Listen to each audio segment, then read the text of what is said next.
Hey everyone, my name is Carter and welcome back to my channel. Today I had the honor of speaking to NMeade, one of the biggest Mario Kart Wii creators in the community. We discussed everything from time trials to his history in the game to improving your own times, everything. Overall, he was just a really genuine guy, and even after our conversation, he stuck around and we just chatted for probably 20 minutes or so. But yeah, overall, Nick coming on was just a really giant gift to me and to the community, so once again, I'm just so grateful that he came on. So just a couple of notes before we get started. I was having this problem with my editing software where depending what was on my screen, it would stop recording Nick's face cam, and around 45 minutes in, I noticed this and I asked him to record, so thank you to Nick for that, but he sent me his footage, so after about 45 minutes or so, there's not a problem with that. I tried to leave the conversation as unedited as possible, otherwise it doesn't really feel like much of a conversation if I'm just picking and choosing what to include, so I tried to leave most of the footage intact. And also, I want to thank my best friend Mitch for making the background for our conversation. It ends up turning out really nicely. I love it, so big shout out to Mitch. And lastly, if you would like me to have more of these conversations, please do let me know in the comment section down below. I don't have anything planned at the moment, but I'm open to hearing suggestions, and there are a couple names I have in mind, but nothing is certain yet, so definitely let me know. And lastly, the best ways you can support me are by liking the video, subscribing, and as mentioned, leaving a comment. These are the absolute easiest ways that you can do your part in spreading Mario Kart Wii content to a bigger audience, and it doesn't take more than a couple seconds, so all the support is really appreciated. So with that being said, here is my very brief 2.5 hour conversation with NMeade. And separately. That's fine, no worries. Yeah, so have you ever been formally interviewed like this before, or participated in a podcast of any kind? So it wasn't a podcast, but I had an interview. It was probably 2 or 3 years ago. I think the YouTube was called Action Esports, I think, and they were actually doing a video just about the esports of Mario Kart Wii, actually. Really? And I think it was myself, Troy, and I think a couple of other creators were also involved with that. They asked me a lot of questions, actually. It was probably over an hour, and they only used a couple of sound bites from all of us. It was a very condensed video, maybe 10 or 12 minutes or something like that. So mine went for quite a while, but then they kind of used some excerpts of the audio here and there within the video that they made. So I'm aware for sure. So, yeah, what was the video they were working on? I can just look it up for you. I could just send it to you. I do remember there was what was it? There was a Mario Kart DS video that you were featured in with Troy as well. Yes, that was by Abel. Yeah. A couple of years ago. Yeah, so that's another one too, of course. I got a pretty good reception for sure from what I can recall. Okay, yeah, I'll definitely put that in the description. Yeah. So I'm also very curious, what the life of a YouTuber is kind of casually. So do you get recognized that often? Very good question. So, I mean, I guess from the outside looking in, you can see a subscriber count and I guess views on the video, but I don't consider myself a YouTuber. It's still kind of a hobby for me since my professional career is one thing, and so I'm not a full-time creator. I've probably been recognized in public maybe 4 or 5 times or something like that. Clearly, I went to a gaming event. I think this was 2019. Mm-hmm. It was the Exalt LAN here on Long Island, so obviously a lot of people knew who I was even back at that point. That was 5 years ago, and I was much smaller as a creator, relatively speaking, at that time. So yeah, I mean, I'm not recognized a lot in public, but maybe if things can continue in years to come, maybe I will. But I always have maintained the opinion that if you create content, no matter if I had 5 million next to my name or 5 or something, I'm still just me. I'm just some guy that talks to a screen like this. Anyone can do that, if Mm-hmm. I'm on the street, I don't have a number posted on my chest, so it doesn't define who the person is, so honestly, I don't really think about subscriber count or that I've had some bigger videos and stuff almost ever in my daily life, actually. So it's just kind of oh, I go to my channel, oh, okay, that's cool, but it's not a defining part of my personality. Let's just put it that way. Yeah, I can really appreciate that you can kind of take the ego out of it, and that you realize that you're just kind of like everyone else. I can really, because I feel like you really do recognize that in YouTubers when they kind of see themselves above others. So I can definitely appreciate that. Just the world of like content and stuff is just so vast to the point that like there are niches within niches far beyond what we're doing, and there's always an audience for it. Like, one thing I've realized in time is that everyone likes a lot of things. And you may think you're the only one that likes something, but then there's people out there like the same thing as you. And I may get into a little bit later, but like earlier on in life, I tried to kind of escape the interests and hobbies that I had to try to please others and maybe not go down a path that I really wanted for a period of time. But I feel like in recent years, I've really been trying to, seize like the things I really like and not be ashamed about it.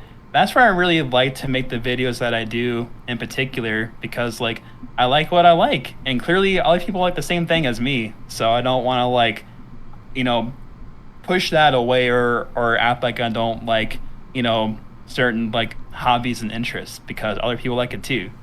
Oh, absolutely. So what kind of interests were those that you felt like you were kind of pressured into to please others? Well, it was more probably like trying to stray away from the hobbies, mostly just gaming, to be honest. Oh, like just straying away from it. Yeah, because to be honest, like if I were to do it all over again, I probably would have done like computer science right from the start because I'm a giant nerd, obviously. Yeah. Right, but I think we're all nerds too, and that's a good thing, but I'm 30. I talk like an old man, sorry, but still, like it was not too long ago where like it wasn't cool to be a gamer. Like it had a stigma behind it. Like you would get bullied in school for like liking Nintendo games, like me. Really? That's happened to me. Yeah. And like my old friends were like, "Oh, you still play Nintendo? You don't play Xbox or Call of Duty or PlayStation or Gears of War?" Like I was bullied with that in school, like playing Nintendo, like shunned for it, and I would never talk about it. Like in my prime for Mario Kart when I was the world champion, no one knew in my high school. I didn't tell a soul about it whatsoever. I was ashamed about it. I just kept it to myself. No one knew that because the tone around gaming and just technology and just computer stuff was just way different.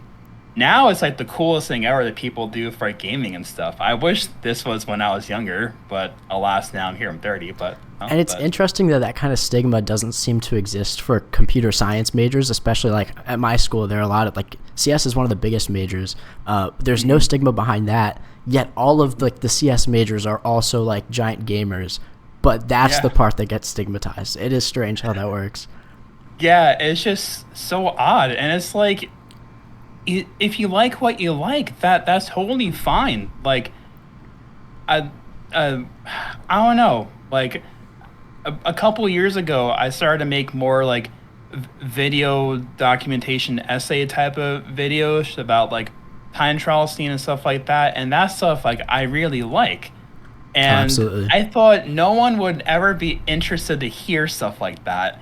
And then clearly I was greatly happily mistaken by the audience that's captured with that. So it just goes to show that, don't shy away from the interests that you have. Because again, like it limited me and like what I wanted to do as like a career for a while when I was young. So especially at an impressionable age when you're in your mid-teens, like middle school, high school years are terrible, at least for me, like those worst years of my life probably. Just I can the definitely bullying understand and stuff. that. Like yeah. So kids are the most harsh at that age gap in everyone's life.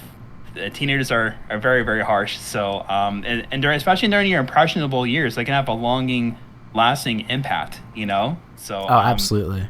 So hopefully if other people like listen, it's just like, stay true to what you like, what you're interested in, and don't let other people sway you all that much. If it's not something that's a place from constructive criticism or from a place where you could, perhaps be in a better place from, then definitely question the source at the end of the day. right? So are you going into computer science now? Because I recognize that you did change your career path. That's right. Good question. So I did attempt that a couple of years ago. Okay. So I guess long story short, so by profession, I'm something called a registered dietitian. I work in healthcare for about the past 6 years or so. And over 2 years ago, I left healthcare to pursue computer science. I did something called a coding boot camp. It was like a 3-month program, and those were very popular. So I did a decent amount of research at the time. You could either self-teach yourself, you can do a coding boot camp, or you can do a computer science degree. So did Seen you that already had go a- like the self-teaching route? I did not want to do that. Okay. So I'm like, I'm not gonna have enough structure and discipline to do it on my own and not drift away and be distracted. So I needed some boundaries here and some guidance, right? So I did like a Absolutely. full stack program, and it went really well. Don't get me wrong, but unfortunately, it was at the time where a lot of the big tech companies were starting to lay people off, and then the whole COVID boom was going down. Because when that happened, everyone was at home. All the tech companies were booming like crazy. They're hiring more people than they probably should have, right? And then eventually restrictions were lifted. People were starting to live their lives again as normal. They're not at home as often anymore. So now these companies had all these employees, and they're like, well, we gotta cut off the edges here, so to say. And so now the job field was being littered with all these 3 to 5 year experience, software engineers, and baby little Nicholas here, my little 3-month coding bootcamp certificate with a pipsqueak portfolio. Nothing compared to these other guys. And from what I hear too, like sometimes one job has like 500 to 1,000 people that apply for one job. It's not going to work. So I applied for months and months, 4 to 5 months, over 100 applications, got no bites. So I got to keep the roof over my head. I got to get some income again. So hop back to healthcare. So at this point, I don't hold any route as being like a no-go. So maybe I'll try it again someday. But for now, I'm just back in the healthcare space at the moment. So.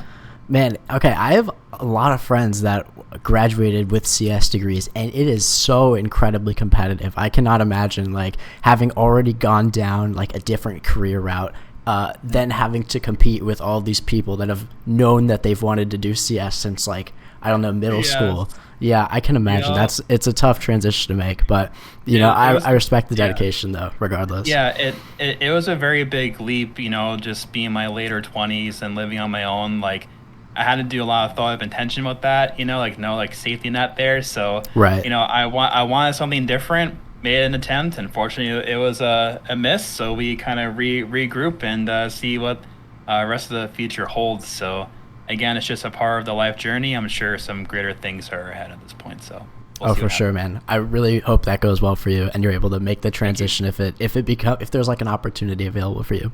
Appreciate it. But something else I've been curious about was that I feel like time trialers are very competitive kind of in nature, and I'm curious for you if this competitive nature expressed itself before you got into Mario Kart Wii. Like, were you competitive in other things? 100%. So I have talked about this on streams periodically. I don't know if the larger audience knows, but before Mario Kart Wii, if you can actually believe it, with the Guitar Hero games, you can do that competitively. So when you play through songs, right, you ever play Guitar Hero? It's like a rhythm game. And when you have the right note, when you strum, you get points. And so there's like a 1 to 5 star ranking if you have enough points over a threshold. Then there's something called FC, or full comboing a song, where you get every note right. And that's fine. But it goes beyond that. So in the songs, it's called, I guess, the notes that you're playing there's called star power. So if you get the notes right in that section, you get a star power bar. And when you activate it, there's like a multiplier for your points. I think it's up to 8x your points if you're at like a certain streak of notes. So you can compete for high scores of a fully completed song. And it goes even deeper than that. So we know like different like frame timings and stuff like that in Mario Kart Wii. Well, there's also that in Guitar Hero. So there's different things like a star power path, and it's called squeezes, where you actually try to get an extra note in the star power if you activate the star power late over the first note and squeeze in the last note to get a higher score. Stuff like that. So I was very into that when I was maybe 10 to 12 years old. I actually found it recently, but it's my old 1 megapixel camera, and it says Really? YouTube on it, and that's how it sold like in like 2006 or something like that at Best Buy. And I had this little 1 megapixel camera to my TV, streaming on Ustream, competing on ScoreHero.com for these high scores. So yes, I was very much competitive in the gaming sense, and I always had a longing to try to be the best in the world at something within gaming. And I tried Guitar Hero. I got pretty high ranks. I was probably top 70, top 80 at a point. But still, I was nowhere near the top. There's like Guitar Hero Phenom. That's probably the most notable Guitar Hero player of all time. But I at think I've least heard back of in those him. days. Yeah, Yeah. so I think his name is Danny, I'm pretty sure. Yeah, so he did a lot of big stuff. I think he did a couple other big song full combos and stuff like that. So I was not going to get to that level. But yeah, that was kind of my competitive gaming nature before I stumbled into Mario Kart Wii. Awesome. And what did you play that on? Was that I think I recall like the giant guitar, but I don't remember what it was Yeah. played on. Yeah, you can do different consoles. I think there was the original PlayStation, PlayStation 2, the Wii, Xbox. I played on the Wii. I never owned a Oh, it was a Wii PS3 or an game. Xbox 360. Yeah. Oh, So okay. available on all those. The thing is, though, is that the graphics were obviously way better on the PlayStation or Xbox. And also, there's DLC content for the 360, which obviously the Wii didn't have. Because obviously now with the Switch, there's DLC.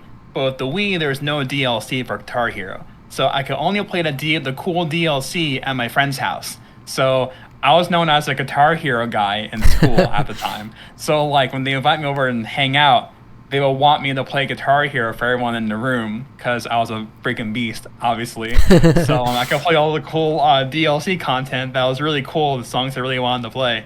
But yeah, there's my primary game I competed in was Guitar Hero 3 and also Guitar Hero Aerosmith. Both those games are awesome. I also played Guitar Hero 2, but that was a much harder game though, because the first two Guitar Heroes had a much less forgiving timing window for the notes. Guitar Hero 3 and after, they made hitting notes the timing of the frames you have, I guess, and made it a lot easier. Well, not a lot easier. There's a noticeable difference between the first two Guitar Hero games. I see. So, was Guitar Hero the reason you initially got a Wii, or were there certain games you were looking forward to? Good question. So I just got the Wii like any other kid back in 2006. It just happened to be on the console. Yeah, I mean, I always loved Mario Kart from. Actually, do I have it here? Oh yeah, actually. Oh, what do we Do a have little show here? and tell, little impromptu. Yeah. So getting to video game collection and preservation recently, so I got these cool plastic protectors for my SNES games. So Really? you can probably see it here, Super Mario Kart. This is my original cartridge from back then. So first Mario Kart I ever played, obviously the very first one. So how could I not? So yeah, I've loved Mario Kart since I was a wee lad, a youngin back in the day, So you played and that one growing so up? 100%. Oh Oh, yeah. that's So awesome. that Mario Kart 64, Mario Kart Double Dash, played all of them at nauseum. I actually played a decent amount of time trials just for fun, not like I didn't know world records was ever a thing until Mario Kart. We had no idea whatsoever. I didn't know there was competitive nature to Mario Kart until Mario Kart Wii. Let's put it that way. But I've always been a Mario Kart fanatic my entire life, for sure. Yeah, I really feel like the Wii was really revolutionary in that it was the first Nintendo console to have like a really good kind of Wi-Fi system. I know the DSi sort of did, but that was really kind of finicky, especially early on. But with like Mhm. the online leaderboards and everything, I really feel like that enabled sort of a better environment for competition. So would you say that's kind of what sparked your interest in the Wii version in particular? Because you could have just moved on to Mario Kart 8, right? What was it about the Wii Yeah, version? good question. So this was a summer day, August 14th, 2008, Oh, you burned in remember my the mind. day. Of course I do, yeah. So over 16 years ago. So um, I obviously got Mario Kart Wii on release, as anyone else did. Super casual, using the Wii wheel, automatic, all that stuff. Because manual drift was too hard for me, and I was very stubborn at the time. I wanted to use the new gen tech and not use the old tech GCN for a new game. That's 14-year-old me thinking about it in that way. Super lame. Anyway, so it was one fateful day, and I don't know if my guitar broke. I forget what it was, but anyway, I was joining a worldwide, and I joined a worldwide race, and the display name was brackets SG for the clan name called Shadow Gear in 2008. And so I played some, Call of Duty, not Call of Duty, Counter-Strike and Day of Defeat on Steam prior. So I knew what clans were for games. And I'm like, there's no way. There's clans for Mario Kart Wii? Yo, are you serious? Sure enough, I do a quick Google search, and to their credit, I'm surprised a 2008 clan made their own website. It wasn't MarioKartWii.com with a forum thread. It was their actual own website that they made. That's in 2008. Crazy. Wow. It was super cool, man. So I searched that. It had a Zat chat, if you remember what those are.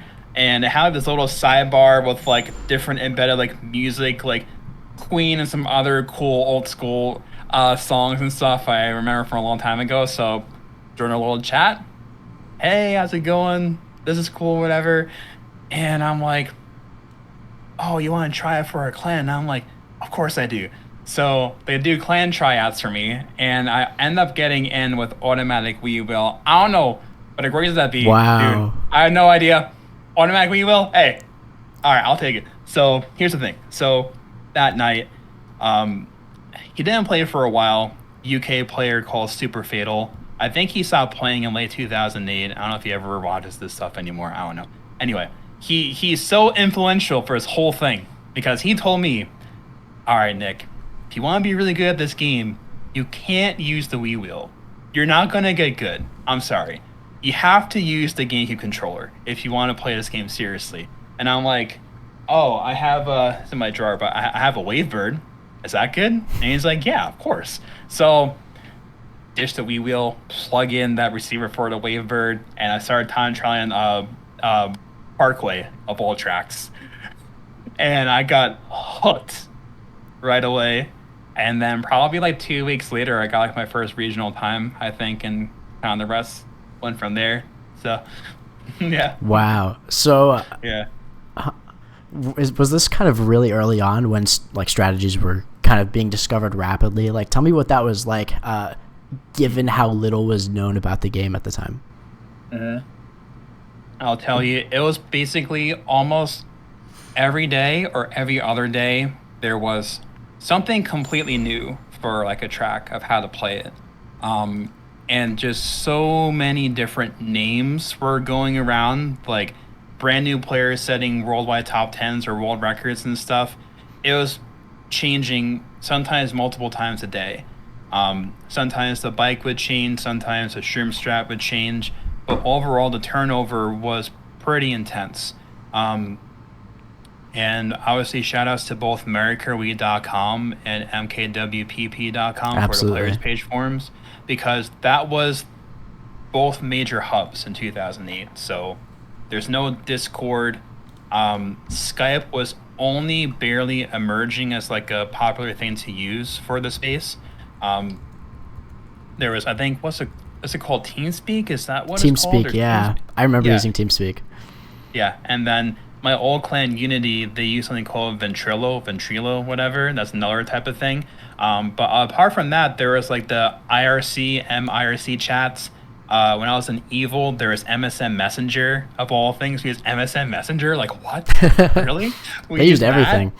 Yeah, so all the old school tech, So, but still, like, posting on forums was still like the culture, right? So right. I feel like late 90s, early 2000s in that era, like posting on forums was the culture of interacting, because there's no like smartphones. It's just like flip phones and stuff even at that time. So it's very different. Like it feels like it's so long ago, but it wasn't all that long ago that the tech was so different for how we communicate with everyone.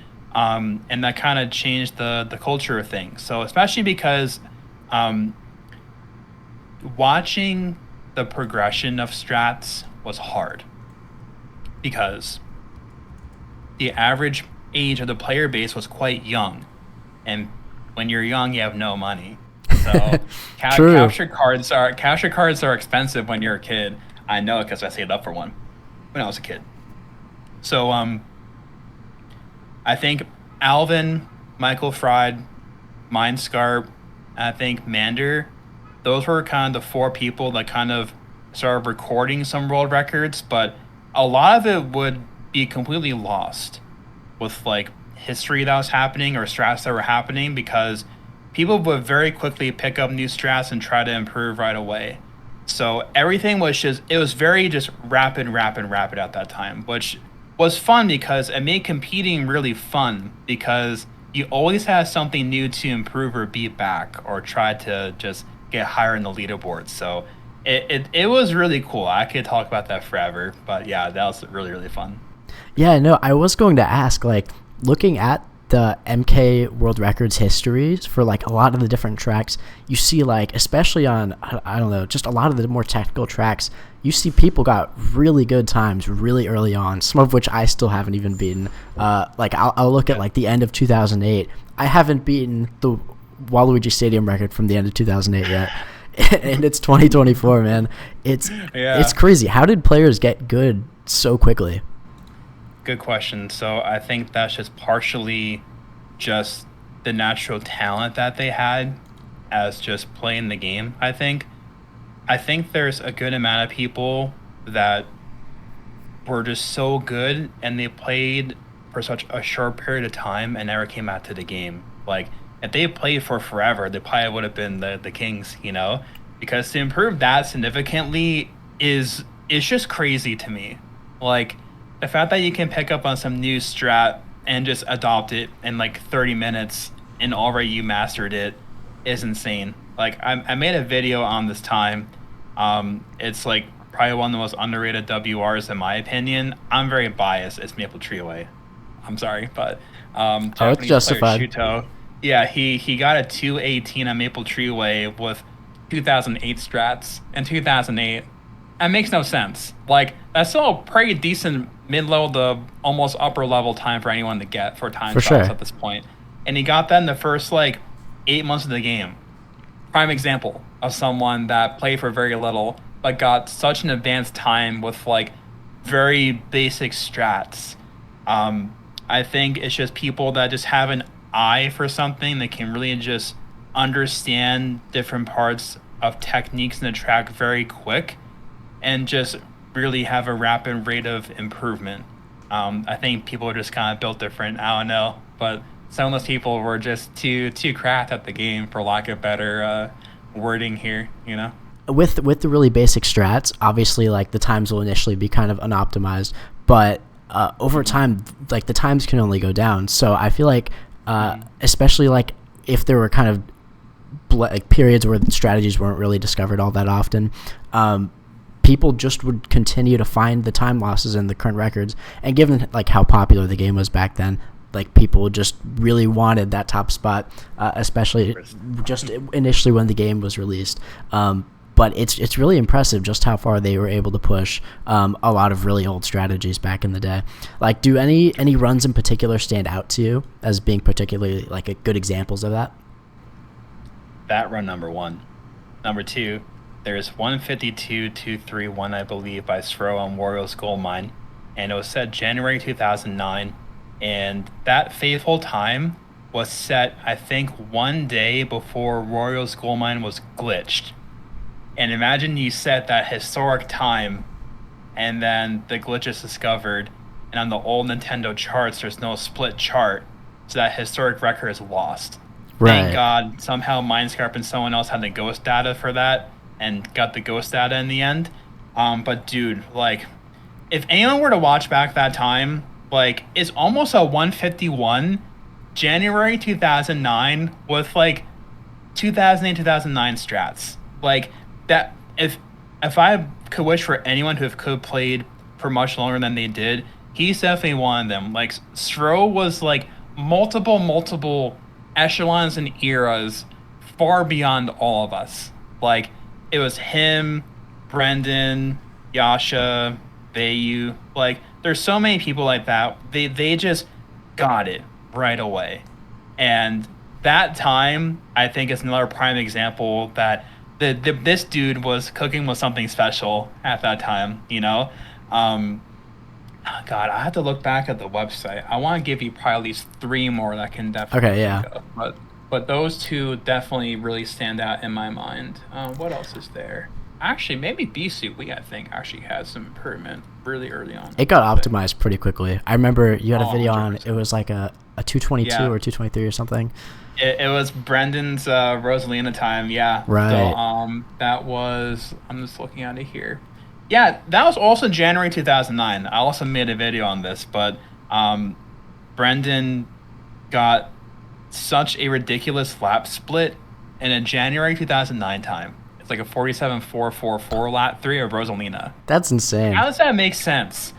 And in what dimension does that make sense? Like, what? That's good With by today's Rosalina? standards, yeah. What?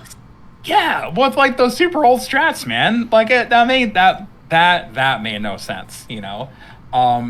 Also, another shout out on Rainbow Road actually, because it was one of Cole's times as well. I feel like January 2009 was the special month because that was also his first sub 230. I also made a video on that one. It's 229 500, yeah, and that was something remarkable because Sro had it with the spear, and that was so hard to play that track with the spear. Like, now with recent tech, the driving is a little bit more forgiving, but still, like, the little anti-grav section turn, he was using a trick on that. That makes it so much harder. Like, why? You know? That's ridiculous. And that's one of the things, too, where it's like, that was one of the limiting factors from the game being new. It's like, that's just what you see, so you're assuming that's the fastest thing to do. But it really isn't, and it's hard to do as well. But he did it really well and really optimized doing that. And almost no one else can really do that trick without falling completely off after doing it after the cannon. And then Cole comes along and switches it back to Flame Runner, and then next thing you know, he subs by a full flat 500 milliseconds. And that time was just so cool to me. Like, I always looked up to Cole so much right from the very beginning. He definitely helped me a lot as a developing player for sure. It had a very big impression and impact on me as a newer upcoming player for sure. He helped me get my first world record from the mindset standpoint. He helped me with that. So I do recall you talking about that. Yeah. Yeah. So I could probably talk about that a little bit later, but yeah, I'll definitely get into that. Yeah, for sure, because that was really cool, for sure. I do, like, it is very gutsy to start attempting strategies that you don't see from the world record, because like you said, you do just tend to assume that the current strategies are fastest. But something I really appreciate about this community is that they're always willing to kind of experiment with, like, the lesser, like, I don't know, just the stuff that's assumed to be slower and just find the fastest variant of it, because oftentimes, like the Warriors Goldmine Detach, I think is a great example of that. We assumed that there was no way of making that faster, and yet we did, and you know, now we have a 149. But bro, it's like Wario had his fingers pointing down. Hey man, the route's here, buddy. Right? Don't go over there. He was telling us all along, man. He was right initially. Trolling, dude. Right in there in the mines. I still, dude. Oh, that was when Justin uploaded his time, and it's like, okay, but then that happens lap 1, and I'm like, what just happened here? Yeah. And then he does it. I think he did it all 3 laps. I'm pretty sure. I'm like, what just happened here? You know, like stuff like that, man, for sure. Yeah, and even random, but on Mario Raceway, the strat used to be to use your shroom and then do a trick on the ramp afterward. Right, So both myself and famous player Doom had our hands in changing the shroom strat on the track. So back in late 2009 and 2010, it was myself, it was Doom, and Japanese player Nobuo we would call fairly frequently. And we tried using Flame Runner and unorthodox strats on like Shy Guy Beach, raceway, some other tracks just for fun, right? And so we're like, let's just skip this ramp to see what we get. It wasn't like we're trying to get like a world record or like, it was just some random fun thing to do. I was like, what else is going to happen? And then we eventually were getting world record splits with it. And we're like, what's going on? What? Really? Sure enough, eventually changed over to doing the little S-bend slip over there, and the strat changed. So that was not even hunting for strats. It was just doing something different for fun. That's another thing too, where I feel like with how Mario Kart Wii plays, it's just so freeing. It's not restrictive really. Whereas the newer Mario Karts obviously is kind of like you're kind of holding your hand. Mario Kart Tour, yeah. If you fall off by like 2 inches, you're being lifted up, going back. They're very like anti like glitching or respawns or like groundbreaking game tech, things like that. At least compared to Mario Kart Wii, as we know, like, because obviously there's like, I think it's called the term is called ticking. I think in Mario Kart Super Circuit, I think that was also a thing in Mario Kart 64 and SMK where you just stream into a wall. I forget the whole reason why it works, but you stream into a wall and then you get like a 0.01 lap or something, where honestly, like objectively, that's the most groundbreaking thing you could do in the track. But I think just visually and for fluidity of gameplay, that's a hard word. But for just general gameplay, I think Mario Kart Wii is the king. There's so many reasons why people come back to this game in particular. And I think just how unrestricted the gameplay is has to be a top factor. It has to be, for sure. Oh, I definitely agree. And I love just the exploit of the ultra shortcut and that it exists to begin with, because it's not so groundbreaking that you can just stream into a wall and end every race and all 32 tracks in a second. But it takes creativity. It encourages people to go out and, look at the checkpoint maps and see where you can kind of manipulate things. It really encourages innovation, and that's something like, even if Nintendo didn't like intend for us to finish Grumble Volcano in 15 seconds, I like that we got a little seed, and then that seed was planted, and then it grew into a beautiful tree that's still growing today. Exactly, and now the Kandiake is here, like 16 years later, the GOAT, adapting to all the strats Absolutely. Here. 15.4, and it's just adapting from here on out, So it's truly a remarkable thing in the end, Right. And I will say, too, actually, I want to give just a giant shout-out to the TASing community for Mario Kart Wii, because hands down, we would have had nowhere near the developments in recent years if it wasn't for the TAS community, because we did a lot on our own to innovate as just console players for a while. And then I feel like kind of the first big booms was probably like in the mid 2010s when emulation and TASing became a bit more, I don't know if mainstream is the right word, but it became a bit more accessible for more players in the community. Because hunting for strats and optimizing tech is far better frame by frame compared to doing it over and over, resetting a time trial. So with that, and just looking more to the game engine and the checkpoint maps and different terrains and wall collision and stats and external velocity and all the other stuff they look into now, right? Like the TASers are so pivotal with that. So like, especially in recent years, the past 10 years, like the TASers have really been cooking for us, so we definitely appreciate to say the least. we probably could have maybe found just like a tiny baby percentage of what they found and what they really optimized for us, but they've really paved the way, and they continue to pave the way, so they're very integral part of everything.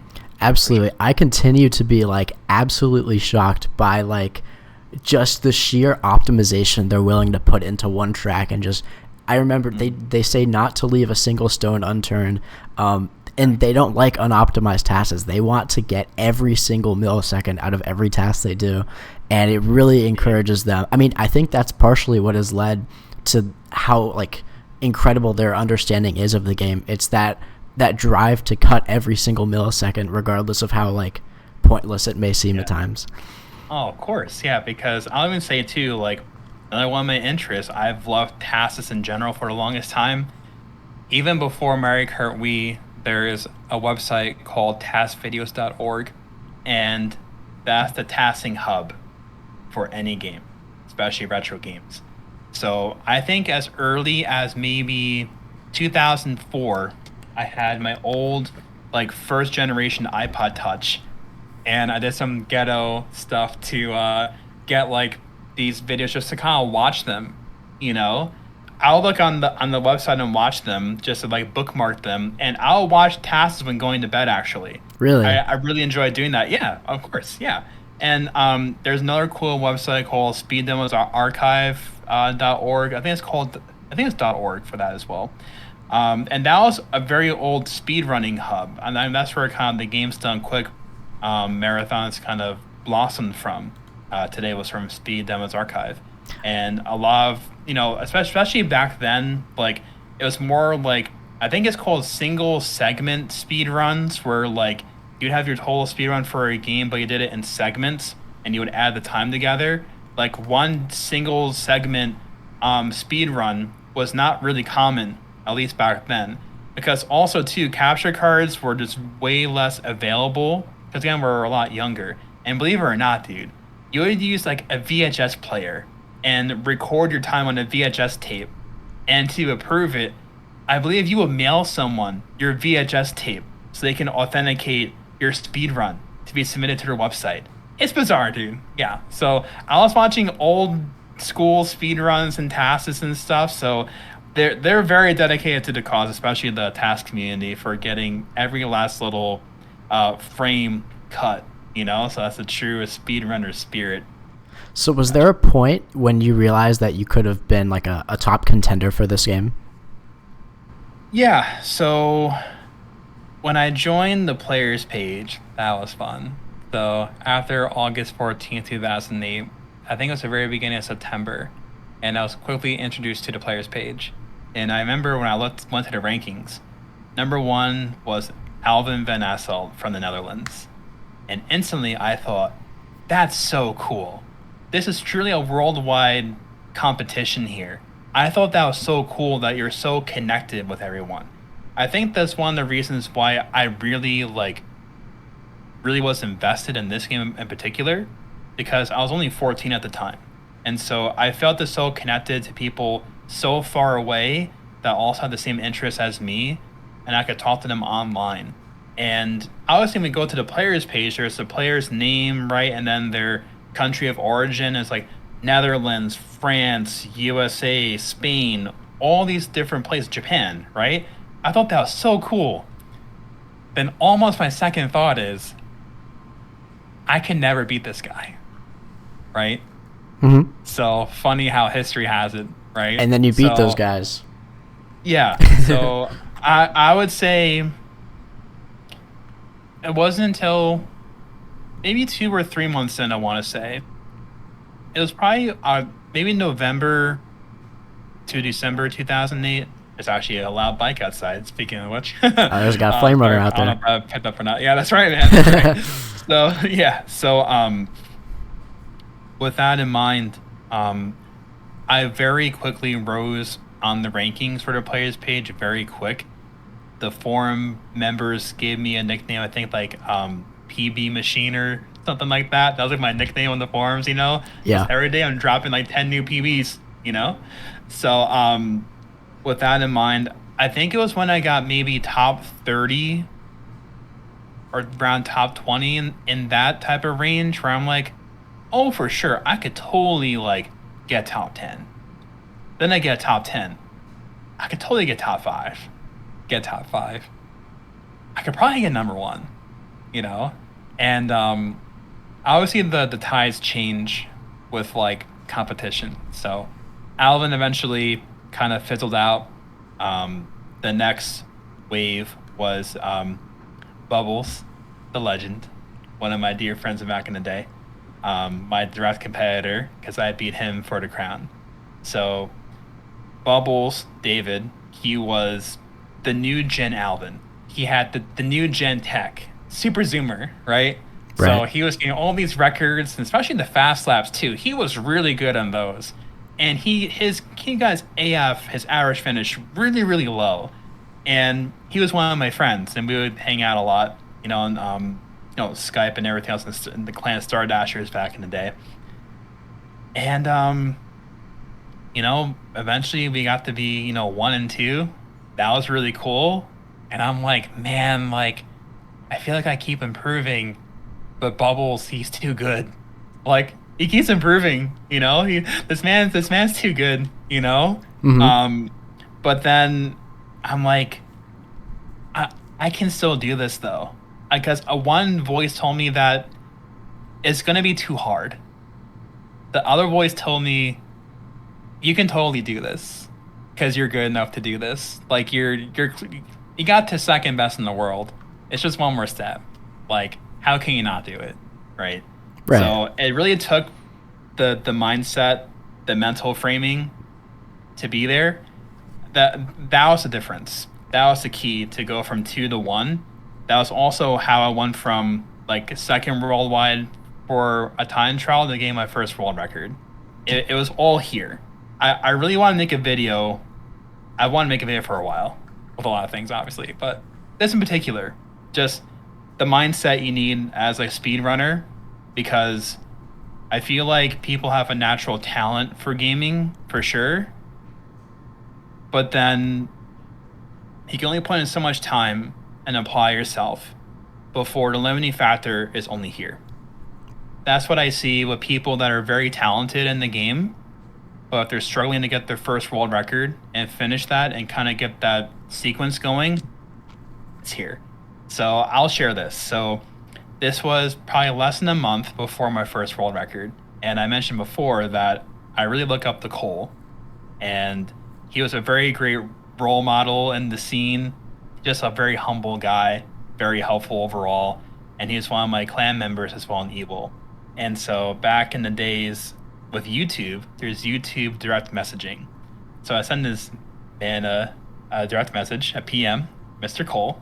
And I'm like, I think I'm going to butcher it, but in only so many words, I'm like, I really want to get this world record. I'm getting some fails. I really want this, but I just can't. I respect you. You get all these amazing times. How do you complete a world record run? I asked that in only so many words, because I'm like, there's something that I'm missing. I just can't do it. I don't know what to do. I'm very frustrated. And what he told me, I'm probably going to butcher it, but the main part is accurate though. He showed me how to approach failing and fails with records and attempts. So he pretty much taught me that you can have a completely different mindset of what your personal best is. Obviously, there's a time that you have. Right. But then if you're going for a world record or just some like regional record or anything like that, if you have a world record pace and you fail on the first turn lap 3, that's your new PB. So you're benchmarking yourself. Next time you get a WR pace lap 3, you fail second turn, that's your new PB, right? Yeah, like you kind of set the bar. That way. Exactly. Instead of going for this grand thing, he taught me how to do it in chunks and make this a mental approach much more sustainable. And eventually, you'll be on world record pace and you fail the last turn. All you gotta do is make the last turn, not hit the wall, and then cross the line. And that's it, right? And funny how it has it that less than a month later, I get my first world record from that mentality, and then everything else is history. So he literally unlocked my mental capacity and ability to goal set, to have the determination to not really give up and throw in the towel too soon, and see it through to the end and believe that you can actually do it. So I give Cole the almighty props forever. Thank you, Cole. Appreciate you, man. That is a really interesting perspective, because I feel like, especially from my own perspective as a time trialer, it can be really demoralizing to get a best pace by a mile and then end up failing it on the first turn, and you're thinking, I'm never going to match that again. That was a double PBS, and people have gotten double PBSs before. It sucks. It really does. Yeah. But changing the perspective of, you know, it's pace, and this is how far I got on pace, instead of thinking, I'm never gonna match this again. It's just the pace. You get the pace, and then you make it as far as you can, and that's a really interesting way of viewing of it. Do you 100%. think that's something I'll add that's? another. Oh yeah, go ahead. Yeah, sorry. So another thing I'll add too is that the way I also saw fails was motivating, because it's like, wow, these splits were sick. I'm going to do it again. And also, like, I hit this once. I can do it again. I can go faster than this. Even on the double PBS, double personal best split pace, that was awesome. I can do even better than that, because I had that feeling at every single level of progression up the ladder, of times for eventually nudging regional paces, climb up worldwide paces, climbing up. I've had those double personal split fails. World is crumbling. Oh my god, will I ever do it again? But then I realized this is just a progression, man. That's the best part. You're gonna get even faster than this. It's just the beginning here. You're gonna do it again, and you're gonna look at that fail like it's absolutely nothing. Like, easy work, man. You can totally do that again. Because what I would say to myself too is, I just did that, so clearly I can do that again. That was my default mentality eventually too. I think that really fed, like, wow, like, I can really accelerate this and go even better. Like, there wasn't like an internal stoppage to what I felt my limit was for a long time. So I think not limiting myself mentally with that really helped to just have no bounds for quite a long time. Oh, absolutely. And something I've noticed from my experience is that I'll have the idea of, going for some glitch 3 for 3, and then I look at my consistency. I'm like, okay, this is not going to happen. And then I remember I looked at Logan's stream when he was going for a 3 for 3 on RSL, and also 2 for 3 box clip, and he would count like the number of 3 for 3 and 2 for 3 attempts respectively that he would get, and his consistency was not good for these glitches. I mean, they were pretty new, when he was going for the 2 for 3 and 3 for 3. But the 3 for 3 attempt counter kept going up and up and up. And when you view it like that, every time you're just getting a 3 for 3 attempt, you have to make it eventually. It's really just is a mental game of just sticking in it for the long run. It's a matter of odds eventually, because at some point it's gonna work, right? Like, the only time it doesn't work is if you stop. That's another thing too. Like, you don't truly lose unless you quit the game, right? Like, Right. As long as you're attempting and gaining more paces, that's another chance that you have, right? Like, here's the thing. Like, you get all the tech down, you become an amazing world-class player, you get these splits and paces. It's just a matter of time. Like, you did all the hard work. The hardest work is keeping this on the street, where you're trying to go for a monster goal. Especially, I will say it again, when it's your very first record time, it's absolutely the hardest. I don't care what anyone says.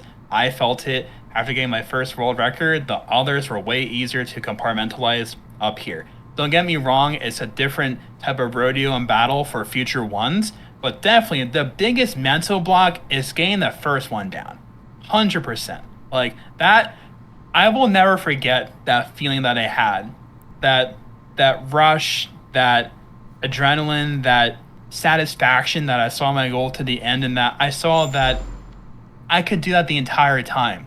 And I actually saw it through to the end. Like, I just did that. I can do that. I can do it again, there or elsewhere, right? This is the main limiting thing here for this or anything else you're trying to do, Absolutely. So, and again, like, there are so many talented players for sure, especially at this point in the game. Like, one thing that helped me a lot back then is that I just played a disgusting amount when I was young. Like, I would get all my homework, all my studying done in high school, at school. When I get home, put down my bag, get a snack and a drink, and I play Mario Kart until I go to bed. Rinse, repeat. I was playing a disgusting amount of time. So my thing on my end was I had so much more time than most players in the player base. 100%. I think I have a decent talent for gaming, but definitely so many people are way more talented than me at the game just for raw potential. But especially at that point, my driver was the time I was putting in. Right. That's really how I accelerated that performance. But now it's 16 years later. It's near the end of 2024, and everyone is really good because I had 10,000 hours played within close to 3 years back then. Now everyone has like 20K hours clocked in. So that's a grand equalizer, right? Um, so there are so many people that are so good and they could also break records. Like we've seen new players come by in the past couple of years and they also break awesome records here. So as far as like, can you become a new player in the current age and break a record? Of course you can. Because now there's like save states and emulator, your practice is more efficient. There's YouTube, there's input viewers, there's streams, resources way more abundant than back then, for sure. So Oh, absolutely. And I guess that leads into my next question. So, obviously, the best way to improve at this game is to dedicate your life to it and practice every day. Dedicate yeah, your life. But that's not like a reasonable expectation. We know we're all human. We have lives to live. So, what do you think qualifies as like a healthy amount of game time to invest in this kind of game, especially if you're looking to get good at it? good question. So I'll answer this the same way I would answer it for any other hobby you would have. So as long as you're getting your primary life obligations performed, right? People choose many ways to entertain themselves with free time, right? So sometimes people they work more than one job for different reasons. Sometimes they can work less. I guess I speak in terms of work since I'm older now. But I guess when you're younger, it's like, well, did you read your textbook? Did you write your paper? Stuff like that, right? Oh, don't remind me.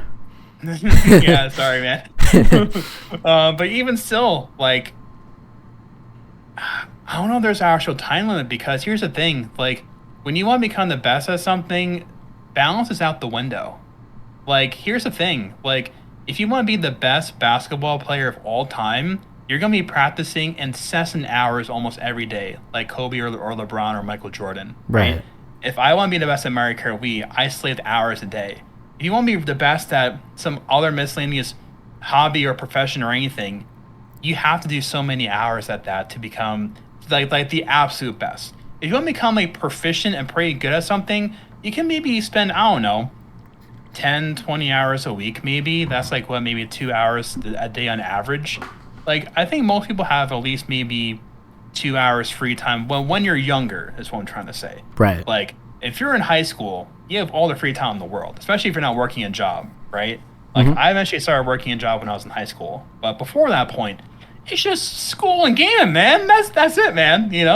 But I would say as long as you're taking care of your real life obligations, you're taking care of your health, being physically active as well, and not sitting down for like 10 plus hours a day, there's some movement in there, and being a healthy human being, then you get the freedom to do whatever you want pretty much, And I think people, they value things differently and they see that, they're willing to put in extra time for whatever it happens to be, whether it's in this game or anything else. I think I'm gonna totally butcher the number and the stat, but I think it's only like 500 hours or something to become like entry level proficient at a skill, maybe. I would say 10,000 hours, I think, is a number for mastery or something. But I think entry level for something, if you really want to strike down the hours every day, I guess you could do it like that. But I wouldn't think about it in those terms to try and get good at the game. I say just play what you enjoy, find a healthy balance that's appropriate for you and your lifestyle and obligations that you have, or whatever your life balance is, right? Yeah. And choose what's most valuable to you. Like sometimes people just like to play things for entertainment, but like us, we like to play for the performance aspect and trying to push ourselves and try to accomplish a really humongous goal in speedrunning. So I think if you're a speedrunner, already we're not balanced. Let's be honest here. Like we want to grind our face off until we get that PB or get that WR or anything else, you know. So That's true. I think it's just a matter of how bad you want your goal, and that's going to be your barometer for what you think is a balance at the end of the day. No, I think you definitely raised some good points in being able to manage, your life outside of the game. I think a lot of people just really want to dedicate themselves to the grind, and you love to see it, but if only that could express itself through, maybe your academics, that would make life so much easier. If only we had the drive towards school that we have towards this game, Well, here's the thing. Yeah. I wanna pick up on that. So here's the thing. All of you guys totally can't, because if you can dedicate that intensity to this, you can do that for anything if it matters to you, right? Because you're demonstrating that you can stick to something, see out a goal setting, deconstruct things, learn different techniques. It's like any other skill you learn or any other type of thing you want to get into.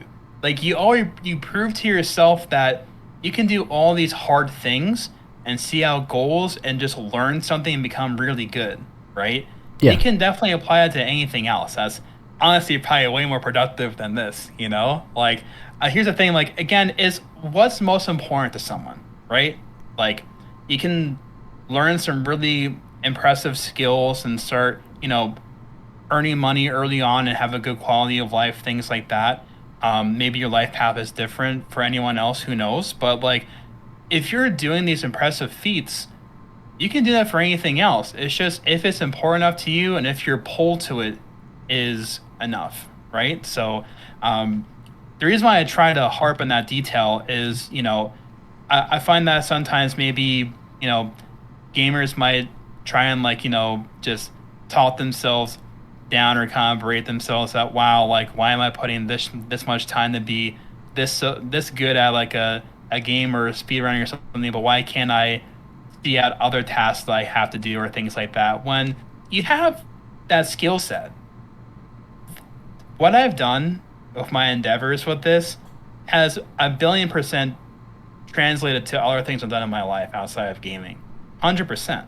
Like, sticking to things, seeing out tasks, creating goals, achieving goals, moving on to the next one, chunking out baby steps to try and get to everything else is completely translated to that. So I've definitely been a way better person for, the unhealthy amounts I played. Obviously, let's call a spade, but, when I was younger, right? So yeah. I applied that constructively to other things now outside of that. So you make of it what you will. You're having skill development for things you can do with other aspects of life. And if you apply it to other things that interest you, then it's successful. But if you don't apply it to other things, you definitely can. 100%. Yeah, it really does. Like, there really are skills that can translate from Mario Kart Wii to other aspects of your life. I think that kind of determination, that willingness to kind of see things to the end and stick to your goals, I think those are really valuable skills. But it really does kind of depend on the individual to make that something that carries out to other aspects of your life. I'm very curious about something you mentioned in your 2024 World Record Review. Also, I'm very much looking forward to this upcoming year's World Record Review. Those are very fun to watch. You mentioned in that video that runs such as Sosis's 203 750 on Sherbetland, which has now been defeated, rest in peace. But you mentioned that runs like that are starting to show their cracks now that the sort of player base has kind of caught up with such dominant players like him.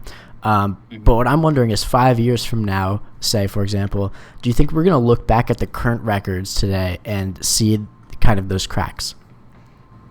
100%, because Sosis and other players was kind of like the newer gen that were definitely way ahead of their time as well. And especially that time too. Like, dude, like, that stood for a disgusting amount of time. Like, it did. Yeah, like, what's it, 1,400 days or something? I was a freshman in high school when it was set. I'm in college now, man. Oh. It's been a while. Yeah, almost 1800 days. Oh my god. Wow. Yeah, dude. Yeah, It stood the test that's of time. stupid. That's dumb in a good way. Like, that's insane, right? Like, and here's the thing too. Like, you post a question in 5 year cycles. That's actually funny because I almost feel like it's been almost 5 year cycles since maybe 2012 that like the new crowd kind of catches up, Hmm. because I feel like post 2012, 2013, it was kind of phased out longer, whereas in the very beginning, it was phases of maybe like 1 year or 2 years, kind of. You mean when the Now it's like more player spread base out. refreshes? Yeah, for Okay. sure. Yeah. And as far as just kind of catching up to the skill cap, you know? But yeah, like I definitely think in 5 years' time we're gonna look at a lot of different records and think, yeah, like those are definitely 100% improvable. And here's the thing, like when you see a monster time like that that's set at that time relative to the time period, I don't know the exact term. It's like being a prisoner of the moment or of the time period, right? It's like it's so insane for that moment, that snapshot.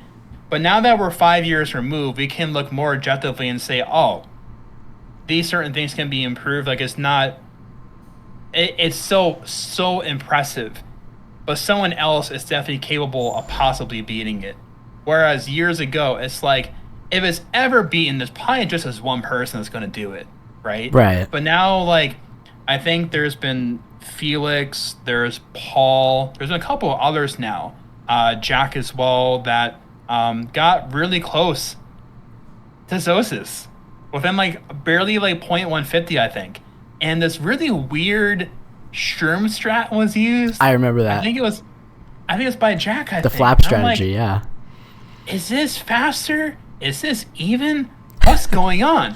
And so when Sosis improved, I'm like, is it with this strat? But no, it wasn't. Like, huh, that's interesting.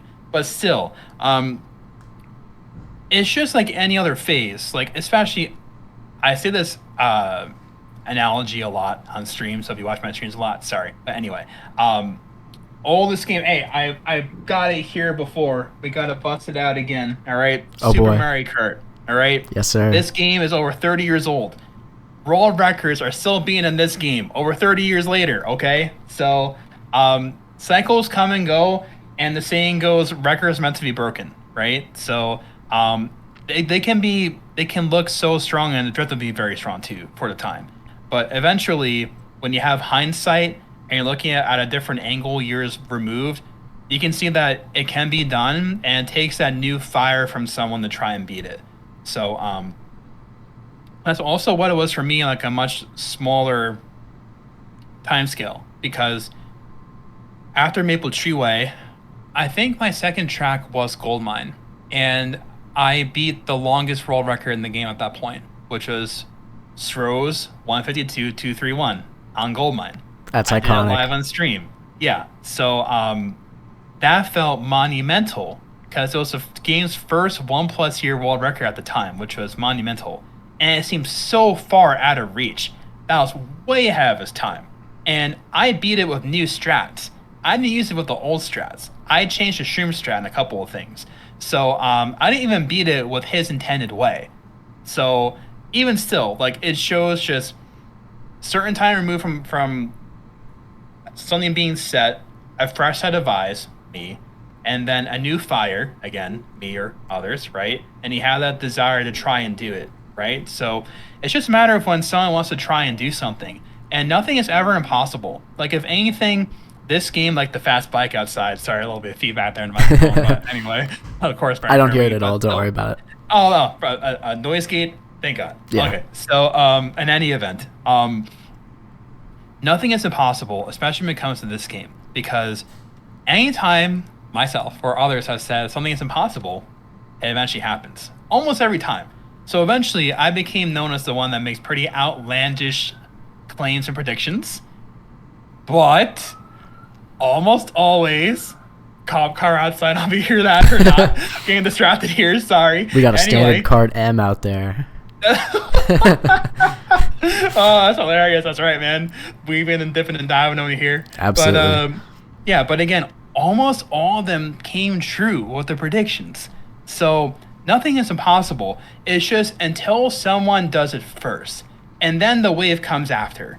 Like, that's happened with many different shortcuts and glitches in this game that just felt were so impossible, or just different techniques that were just too hard, Yeah. And it took someone to actually bother to practice it ad nauseum to get it in a run. That shows it was possible, and you can do it too. And eventually the player base has to adapt no matter what in the end. It's funny because one of the almost exceptions to that is actually GC and Mario Circuit shortcut glitch rover category that's called now. I was thinking Delfino Square.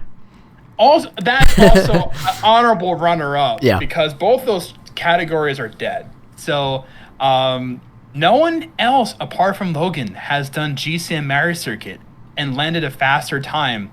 It saves such a marginal amount of time, relatively speaking. But and still, like Delfino Square, the super hard dot cut. Logan and Luke proved you could do it and actually get improved time. But it's so hard anyway. And honestly, GC and Mario Circuit, that's also very hard. You have to be really fast at the track for both of those things to still get a really fast time. So, yeah. But still, with most things, still that's happened. Everyone adapts eventually. So eventually the cycles come and go of 5 years or so, and people adapt and they catch up and they break new times. That's typically how it goes. Yeah, no, I really found the idea of kind of being stuck in the timeline as interesting, because we really can't know how many cracks there are going to be in a run until we kind of see it in hindsight.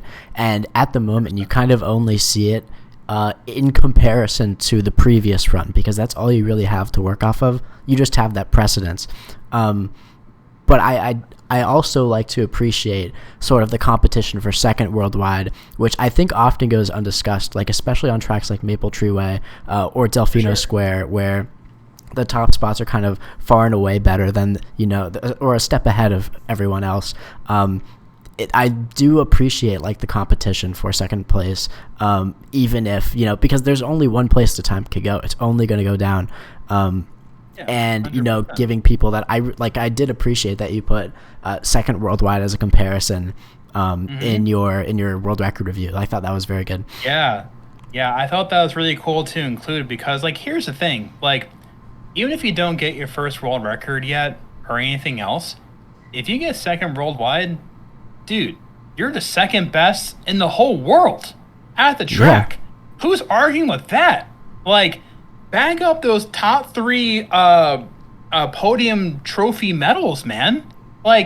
If you're known as a person that's so proficient at almost every track, top 5 everywhere, that's really impressive.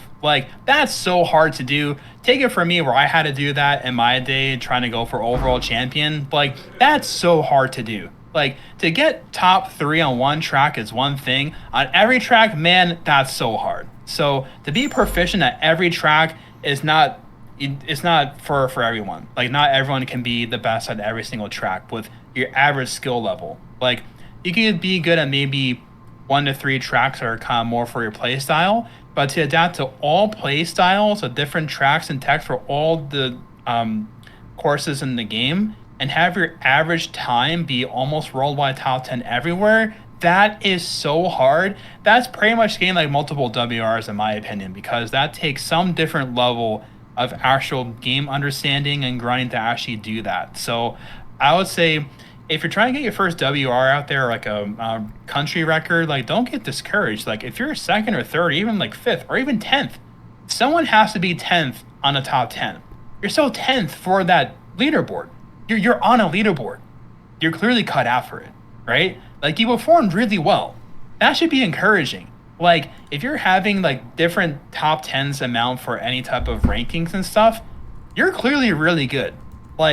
One thing I try to do as well is not only would I go for certain times on tracks back in the day, but I would go for the cutoff for just getting 5th or just getting 7th. Like if 10th through 8th or 7th is by within like 50 milliseconds, I'm shooting for that upper part before the gap splits for like 6th through 1st. Like I'm going for that little extra cushion there, and I'm kind of set. I'm going to move on to another track. Then I'm going to come out to the other track later on. That was a really fun way to just have some really good wins under your belt and use that momentum that you saw through the goal and you actually achieved a really cool time. You can do that to other tracks as well. You can always come out to another track later on too, because again, here's the thing. If you're 7th in the world, you're 7th in the freaking world, man, at that track. Like, who's complaining? Like, that's an amazing feat. I love getting rolled by top 10s, man, don't get me wrong. So I want more of those, you know? So I wouldn't be complaining about any top 10 time for sure. So battle for second, totally 100%. And especially comparing it to first, like, that's the thing. Like, I think if you only, because when I do these yearly kind of reaction record videos, kind of this discussing through strats and progression and stuff like that, it's cool to see just the record there, but it's almost a better story to be told seeing second place right there with it. Even if they're off screen for the majority of it for just certain tracks, but sometimes it's very close, like Yoshi Falls, Casey and David. Like 2 milliseconds with the chain really at the finish line? What? Really? So there's stuff like that. Like if I show just first place, like, all right, that's a pretty cool record. But if you're seeing second place is right there on the line, it's like, wow, like, it's very close. It just makes it more interesting and kind of more motivating. It's also my hope too that like not only like more casual audience that may watch it, but also like the actual player base, the time trialers, like when they see that, I hope you're motivated when you watch that, okay? Because if you're second worldwide or right there, that should be motivating. Like the pinnacle was getting a world record video recorded by Mindscarper Mander back in the day. That was your time to shine, right? All the world to see on the whole leaderboard there, and you got your spotlight there. Because here's the thing.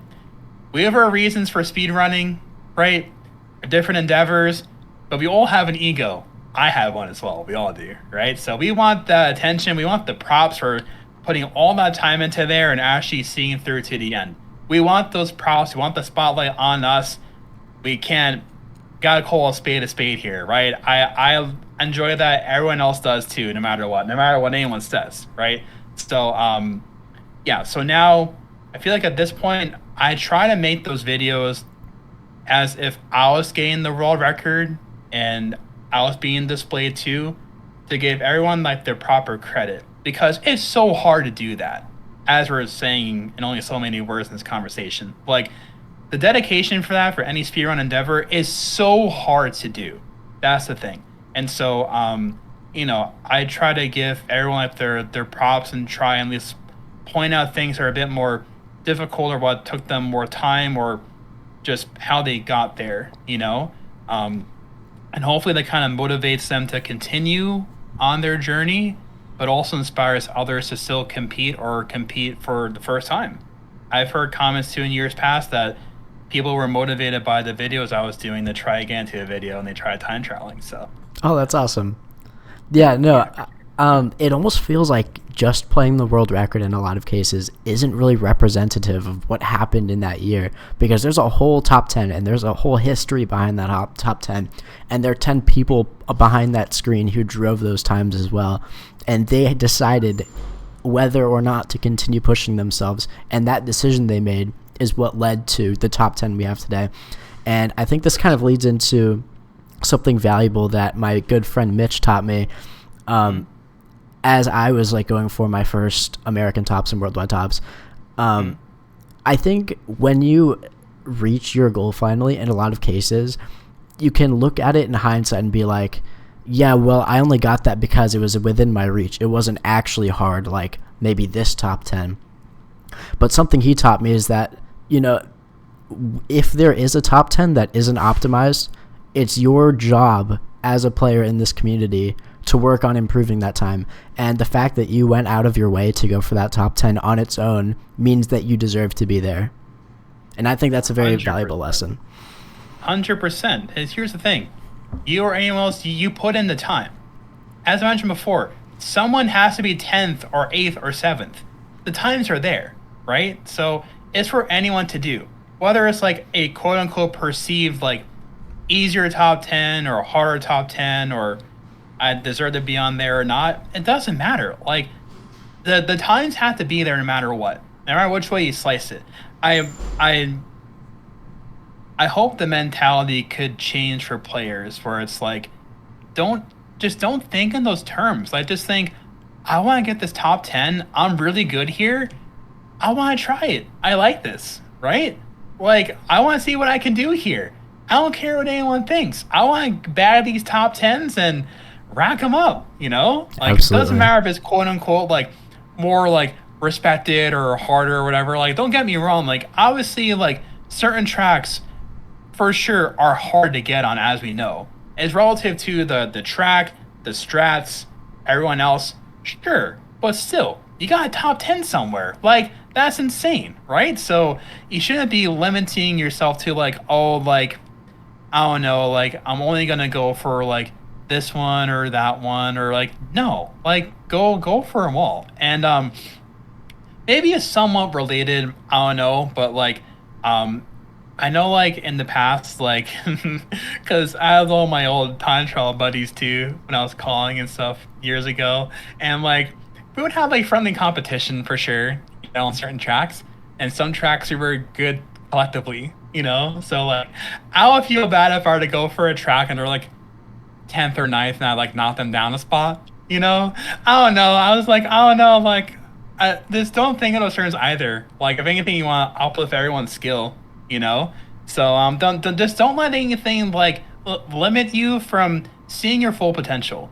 Because maybe we'll talk about it or not. I don't know, but like, and eventually, like they're cheaters having to be in the time trial scene, and that eventually just stopped me from seeing my full potential, and I guess I prematurely stopped playing as well for a period of time, at least in part due to that. So like just don't let other external factors influence you from what you want to do and what you want to try and go for with your goals, you know? So just do what you want to do. I'm an advocate for that.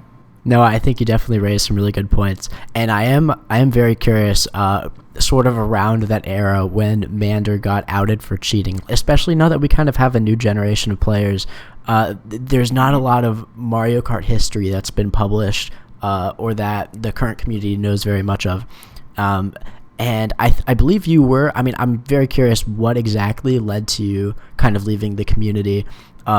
And I'm wondering if there was a sense of distrust when players like Mander and Razor got outed for cheating. Like, oh, if these guys are cheating, what if there are others who are also cheating in undetectable ways? And, at that point, getting this top 10 seems unreasonable. Like, what are your thoughts on that?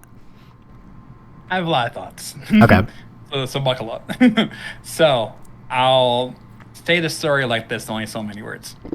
So obviously we've seen what blatant cheating times are, like the 4 second times, the 001 leaderboard times, like that's whatever. It comes to a point where when people are actual legitimate time trialers, they're very good naturally at the game. Irrefutable, right? Right. But then they have to resort to cheating. And it's like, why? Like, there's no, I don't know how you could have any satisfaction. It's like if you're cheating like in a sports event, whole like deflate the football, whatever the whole thing was, or like anything else in like football or other sports or whatever. Like if you're doing things that are against the rules and you're blatantly cheating something under the radar and it's trying to pass it as legitimate to your fellow competitive player base, categorically there's so many things that's wrong with that, first off. And second off, it has rippling effects beyond just you trying to get your world record that you can't get without cheating, obviously, right? So story goes like this. So I think it was June 2012. The legend, Mr. Cole, he makes a way to interpret ghost data for the first time. And it's for suspicious inputs. Most commonly, rapid fire. Spamming to get your chain wheelies. Instantly, I want to say it's between 10 to 20 high-profile time trialers were instantly caught cheating their times. Red-handed. The data is there. You can't ignore that. It's the truth. And obviously, eventually, Mandarin was one of them. I would say Razor too, but Razor was just a meme the entire time. We all know he was a cheater from the start. So, but even so, like high-profile cheaters like Jorge, who was number one. There's French player New Boss. There's German player Deuced. There's so many other players that would say that they're quote-unquote not cheating, right? And then they're called red-handed. And it's like, well, if that was never discovered as a cheating detection system and we never knew that, would they still, in good conscience, be saying that they're not cheating, that everything is legit, right? Like, there's just so many things wrong with that. So, at least how it pertained to me in particular, obviously the distrust was absolutely humongous. So back in the day, there was, I think, different categories of quote-unquote trust on the player's page, as far as like how trustworthy your times are, because I don't think you're required to have video proof for everything, more like fast laps and stuff like that as well. But even still though, just you had to be on a trust system because this console is so exploitable, right? Right. So people are going to do whatever they want to do for a competitive advantage if they're on that mindset, right? So, and then in my case, it was partially hurtful because like me and Jorge were very good friends for a long time, and we would time trial a lot in Skype calls, and he was streamed to me. He was the GOAT. He was way better than me. Like, I'm gonna call a spade. Like, as I mentioned earlier, I feel like my natural talent is pretty good, but his talent is way like that. And I saw that very clear right away. And I really appreciated that. That pushed me to be way better at the game, you know? And that's healthy competition because he was the next era that's gonna take the torch from me because I was easily outclassed. I will happily say that, you know? And he was proving everything, streaming his attempts to me in call, right? And then, you know, he was basically just denying that, you know, something had to be wrong with the ghost data and the tracks and stuff like that. And he eventually just went off grid with it. And then I think it was 2019 or 2018, he came back like 7 years later or something and made like a pretty significant like apology post on the player's page. And he said, yeah, I cheated all these times. This is when I started cheating my times, like early 2010 to the rest of that. I did these methods of cheating. I'm sorry for what I did. And I respect that. Like, that affected me because I had profound distrust because I didn't know who was legit anymore. And I'm like, who am I competing against? I should only bother about my own times because anyone can be cheating now. What's the point? I don't care about this anymore. This is not good competition, right? Like, if they're cheating under undetectable ways now because getting luck wheelie, chain wheelie, rapid fire detected, they'll adapt to undetectable means, right? Right. And so it's like, why am I going to pour all this time to try and be the best in the world when these other people are cheating? And he beat me for number one, and then I beat him back to be the champ again when he was actively cheating. I somehow did that. Wow. It was only for maybe 4 or 5 days. Then he beat me again, and I just threw in the towel because I couldn't keep up with this rate of improvement anymore. And I'm like, okay, here's the torch, man. That was before we found out all the cheating. This was probably like 6 months before or whatever, you know? So I threw in the towel, right? So you just thought he had outplayed you? 100%, yeah. Wow. Because I didn't know. And when I found out in that summer, I was already like not playing the game almost at all for like maybe 6 months or so. It was like entering 2012. I set a Maple Treeway time in January of that year, but apart from that, I played almost really not at all. I was graduating high school, and then I was away from the community in the game for the most part for around 5 years or so, probably 5.5 years actually.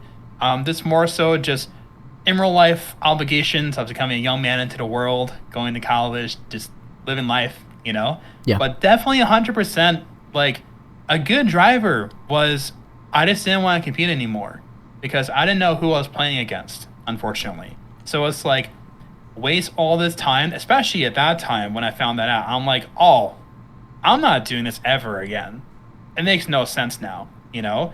So, yeah, those were pretty much kind of the drivers that kind of just put me off from things. And I just was like, if I ever play in my own time, it's just to compete versus me. Because I'm not going to compete versus others that may also be cheating. It's one thing if there's cheaters with, like, top, no disrespect, but, like, just top 200, top 100 miscellaneous times here and there, like regional times, but it's for the champion title. Right. And I was there. I was at the top, right? Like, I was ready to pass this off to him because he's way more talented than me. He still is now, I think. He got Koopa Cave again a couple of years ago. I remember that, yep. Still, history is history, whatever it is, but I appreciate you, dude. You pushed me to really big heights, and even during that small amount of time, that we competed to for, like, the training of the guard there, like, I pushed myself so hard. I'm like, that's when this really became an issue to try and say, am I putting limits on myself now? Because at that point, I felt pretty limitless of what I could do in the game. But then he was so far ahead. I'm like, oh my God, this dude's amazing. How can I possibly match this guy? I'm going to try my absolute best here, And it was healthy competition. And I was happily outclassed for sure. I'm like, this is you, man. This is the progression here. And that's all it's going to be. I respect that, But I definitely respect someone to come back around and to go out of the way to at least, explain things. And at least to say, hey, like, this wasn't right what I did at the time. I can 100% respect someone going out of the way to do that. Sure. Yeah, no, it really is incredible when players are, come back after a long time and actually show their true potential. It's a shame that Jorge did end up cheating, but, you have to pay him some respect for having gotten, the Koopa Cape world record.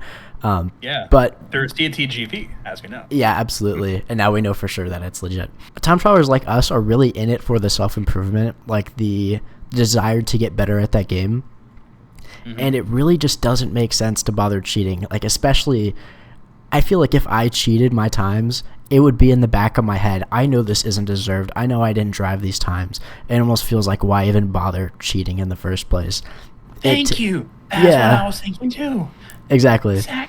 And people seem to, I don't know, almost disregard the cheaters after they get, exposed for cheating.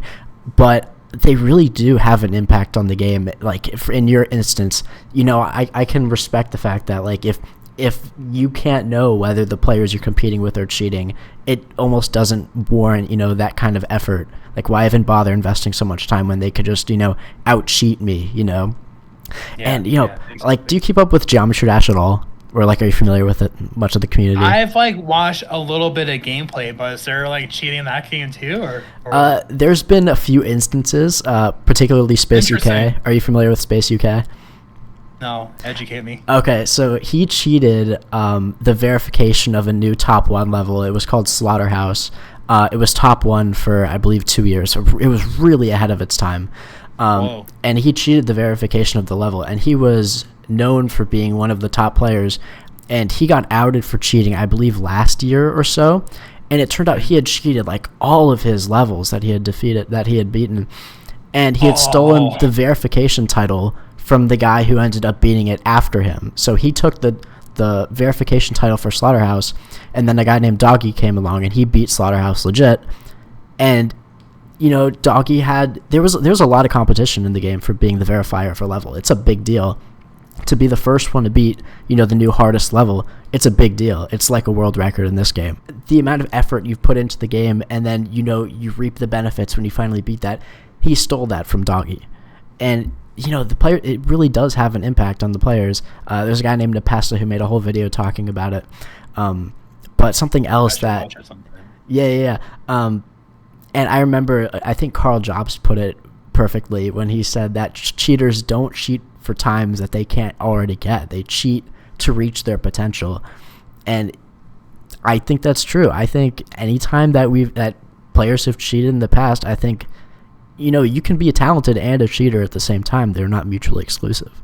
I have a couple of prime examples too. Yeah. So I don't know if you asked about it before, but like detectable versus undetectable cheating methods. Yep. So eventually, on Desert Hills, KT Paco, he eventually admitted to cheating there as well, but he used save states, and he admitted to save stating.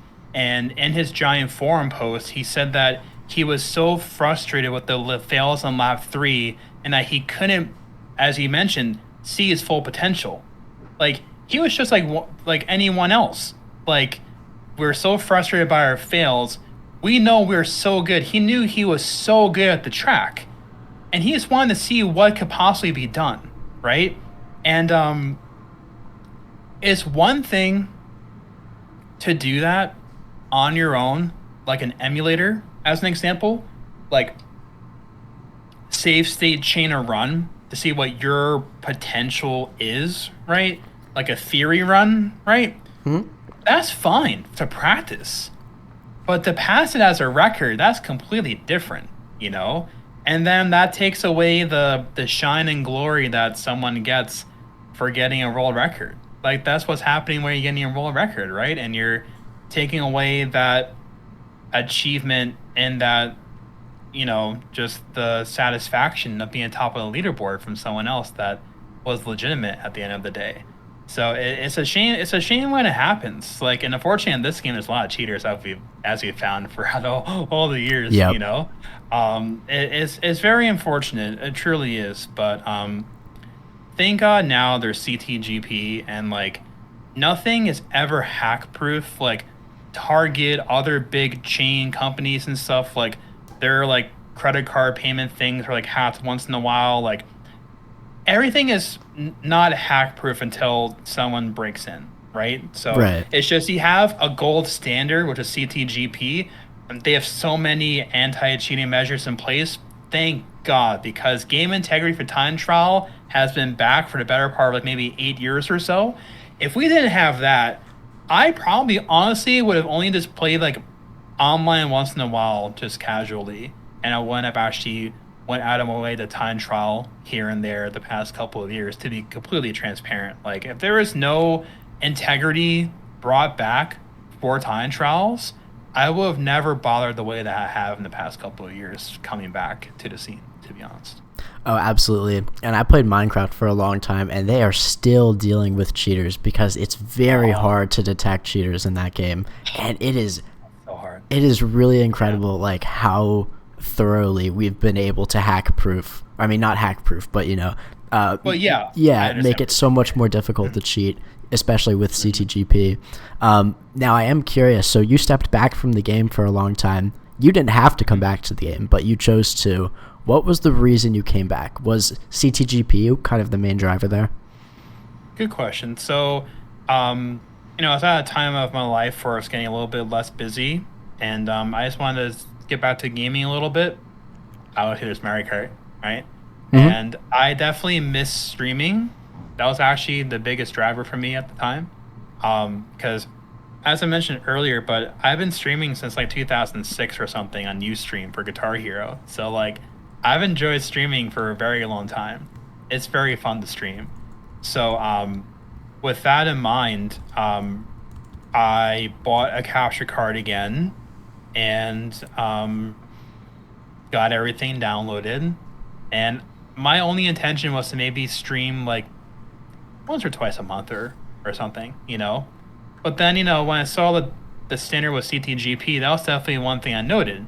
And so then it was like the first month I came back, I wanted to get back on a worldwide top 10, like in 2017, just to show that I could do it again, And so, of course, the track I pick is RBC, right? Of course. So I go from a 231.7, which is like 10th worldwide, and I get 231.397 on the same night. Wow. And it was second worldwide, but actually it was the world record as we know now. This kind of falls into place nicely with the whole Wait, who was the cheater there?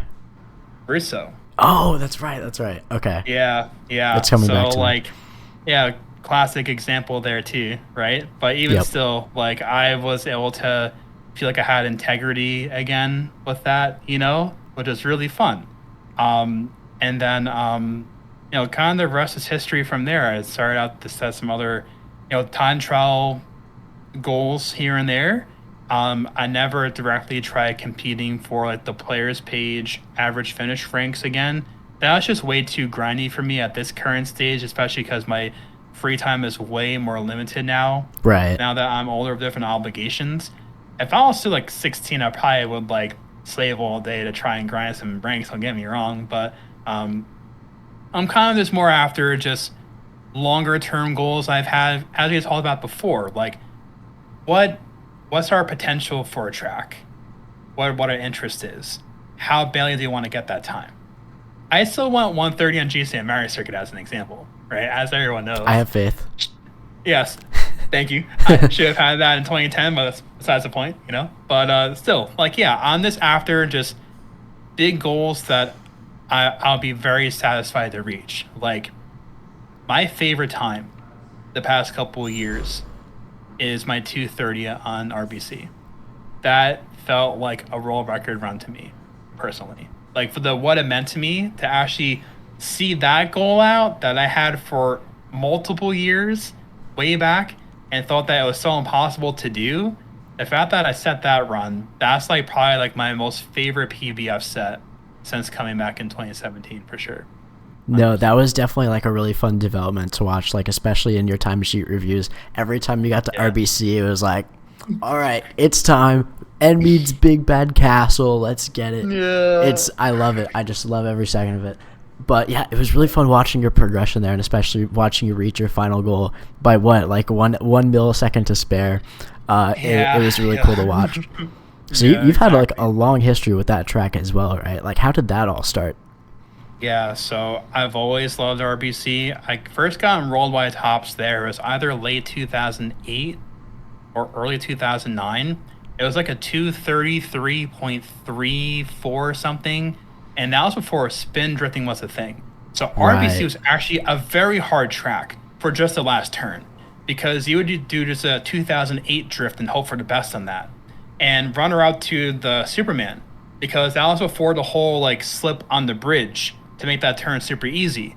You'd have to actually hop and land flat on the top to do a clean turn. If you hopped wrong, your run is almost dead right away if you do that. So those two things made that track super hard for the time period, is what I'm trying to say.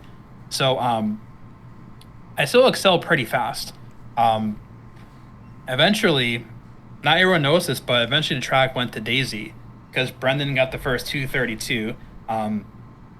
Oh, that's right. 232.949, I think. I think he beat the Fire Pillar for the first time compared to anyone else. And of course, of all people, I actually used Mach Bike, and I got the fourth 232. And funny enough, I got the fourth 230 now as well in the RBC. Kind of funny how that happens like that. But I did that, and then Cole swapped it back to Flame Runner. And at the time, the Shroom Strat was very hard with Funky, just because the Shroom Strat felt very weird. It felt like you couldn't take the Shroom tight. That's how it felt to me trying it out. That's why Daisy was so much easier for that aspect alone. Now it's a pretty simple technique to do, but so for the time period, it felt very tough. But Cole proved it was possible, and he beat the record by almost 0.3, I think. It went from Russo's 232.4 to a 232.1.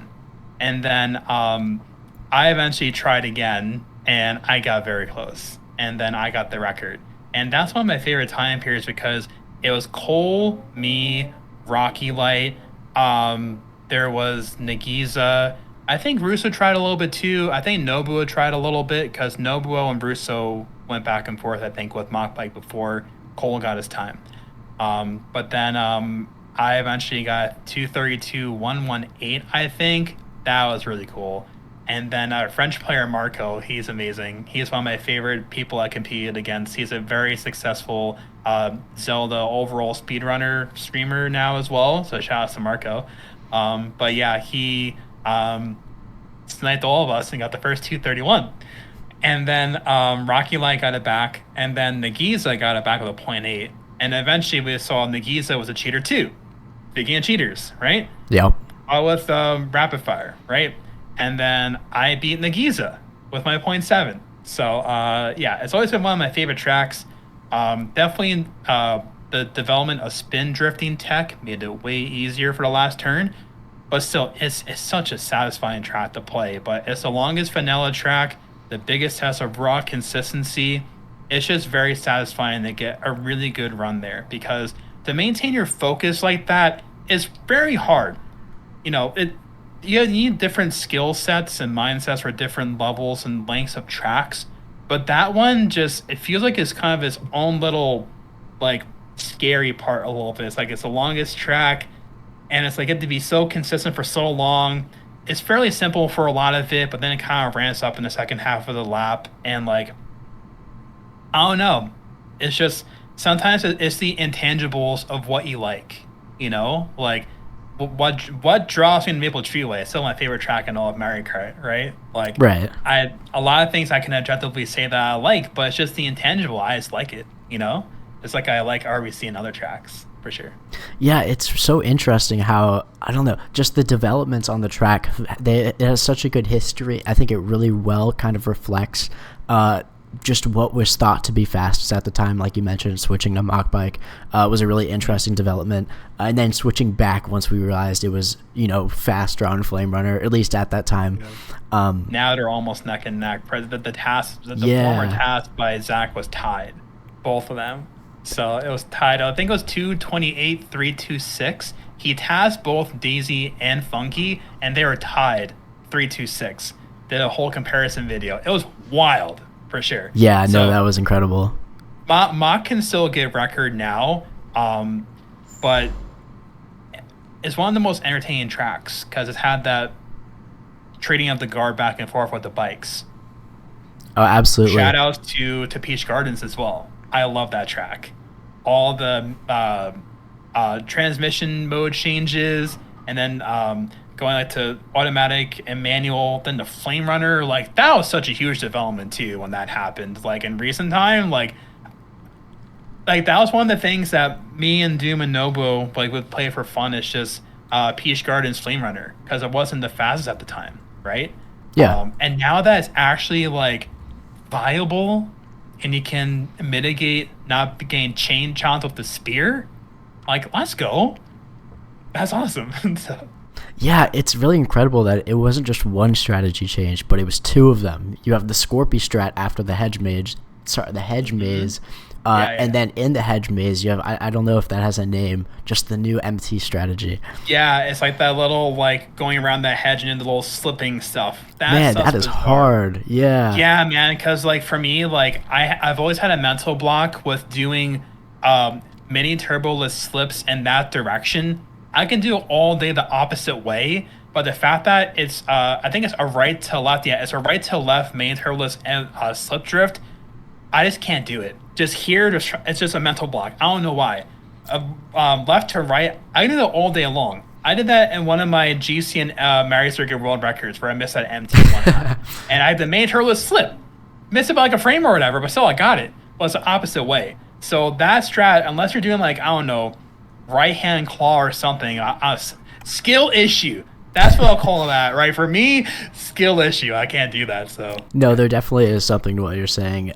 It feels weird that one side's a problem and one isn't, since you're just mirroring the inputs. But I can definitely resonate because I have a much easier time doing right side spin drifts than left spin drifts. It's so weird. Yeah. Just my thumb is able to move faster one direction than the other.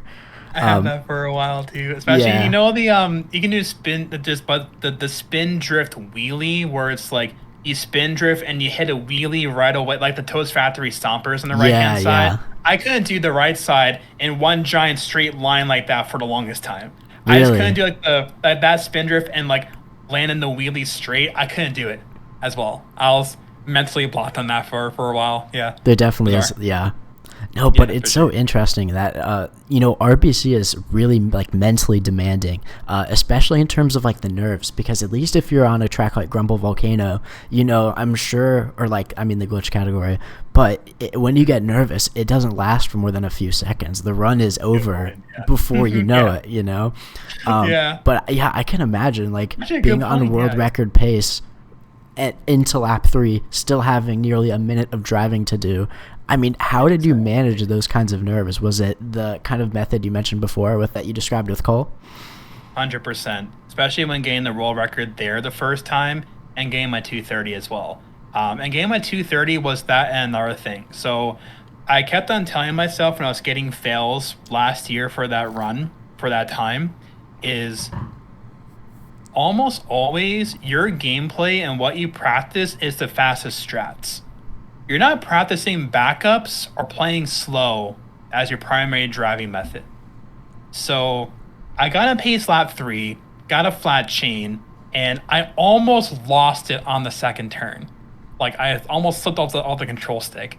And I'm going to the triple thwomps, the falling ones, and I'm like, you practice going fast. Just go for it all. And I just mentally reframed myself, profusely sweating. I'm nervous. I'm locked in. I'm like, I don't want to miss this opportunity because they're far and few between on RBC, as we know, because the bridge. Oh yeah, the Stupid. bridge. So I had to, that track in particular, it takes a different level of like nerve management, at least for me. Because I really like how you said that. Like on Grumble, like at least if you're super, super amped nervous, last lap is only 4 seconds and change. That's all you have to hold out for.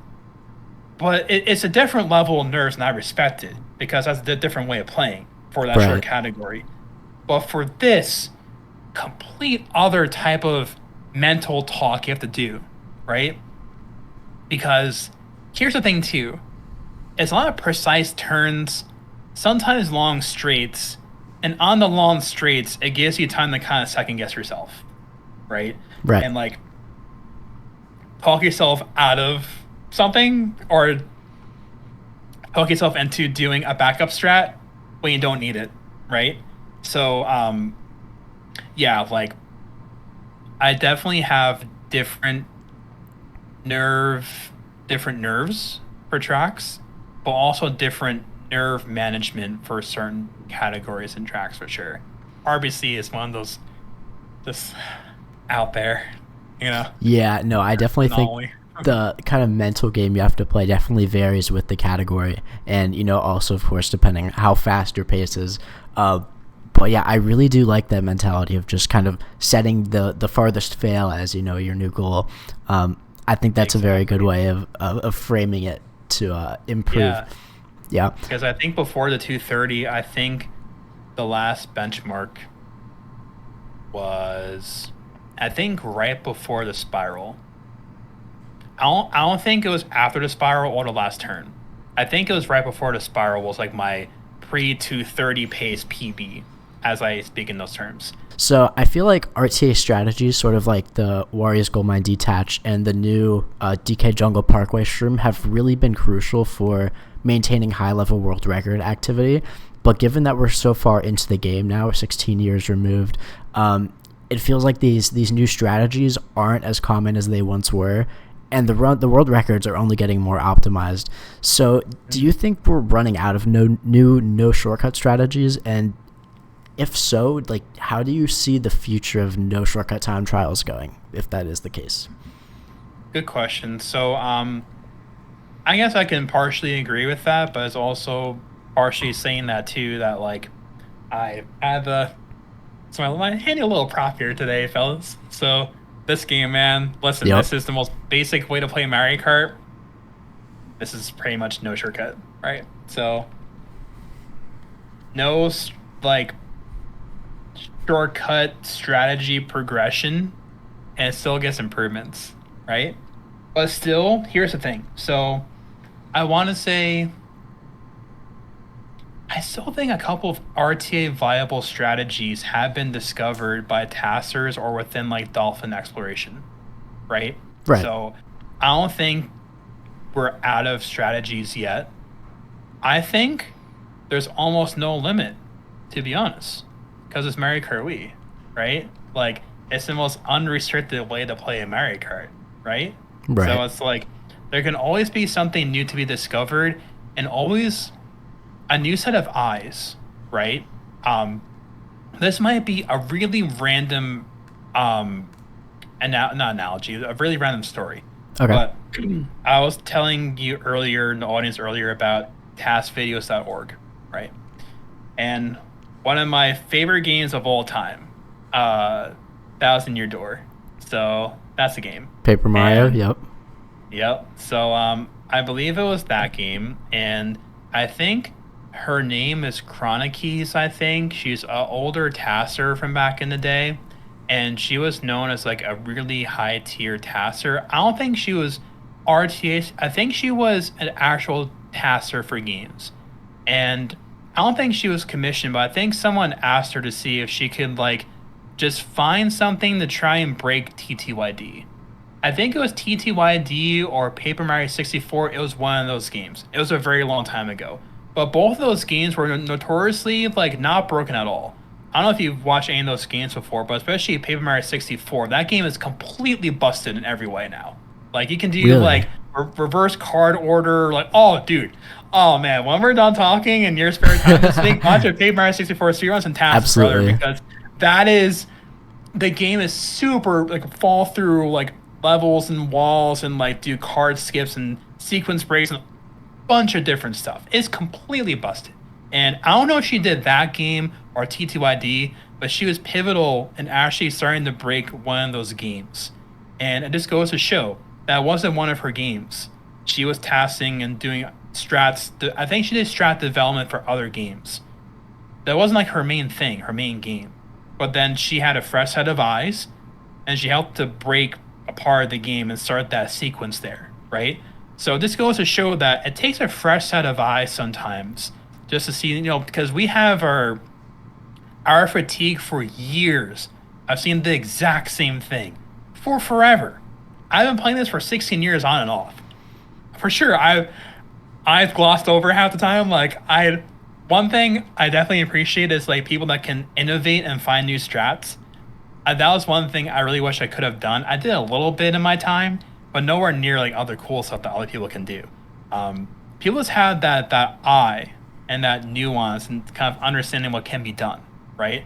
Yeah. So I think there's still a lot more to be discovered for no glitch, no shortcut RTA times. I think so for sure, 100%.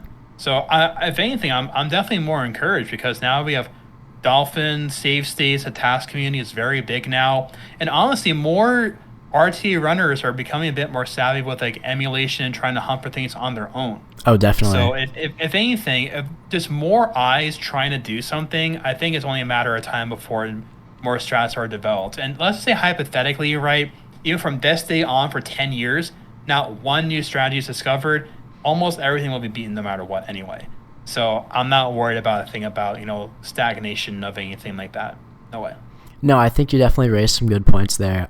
It definitely feels like it's very easy to gloss over a lot of strategies or a lot of sections of tracks and just say, yeah, we probably have the most optimized method of doing it because that's all we've ever known.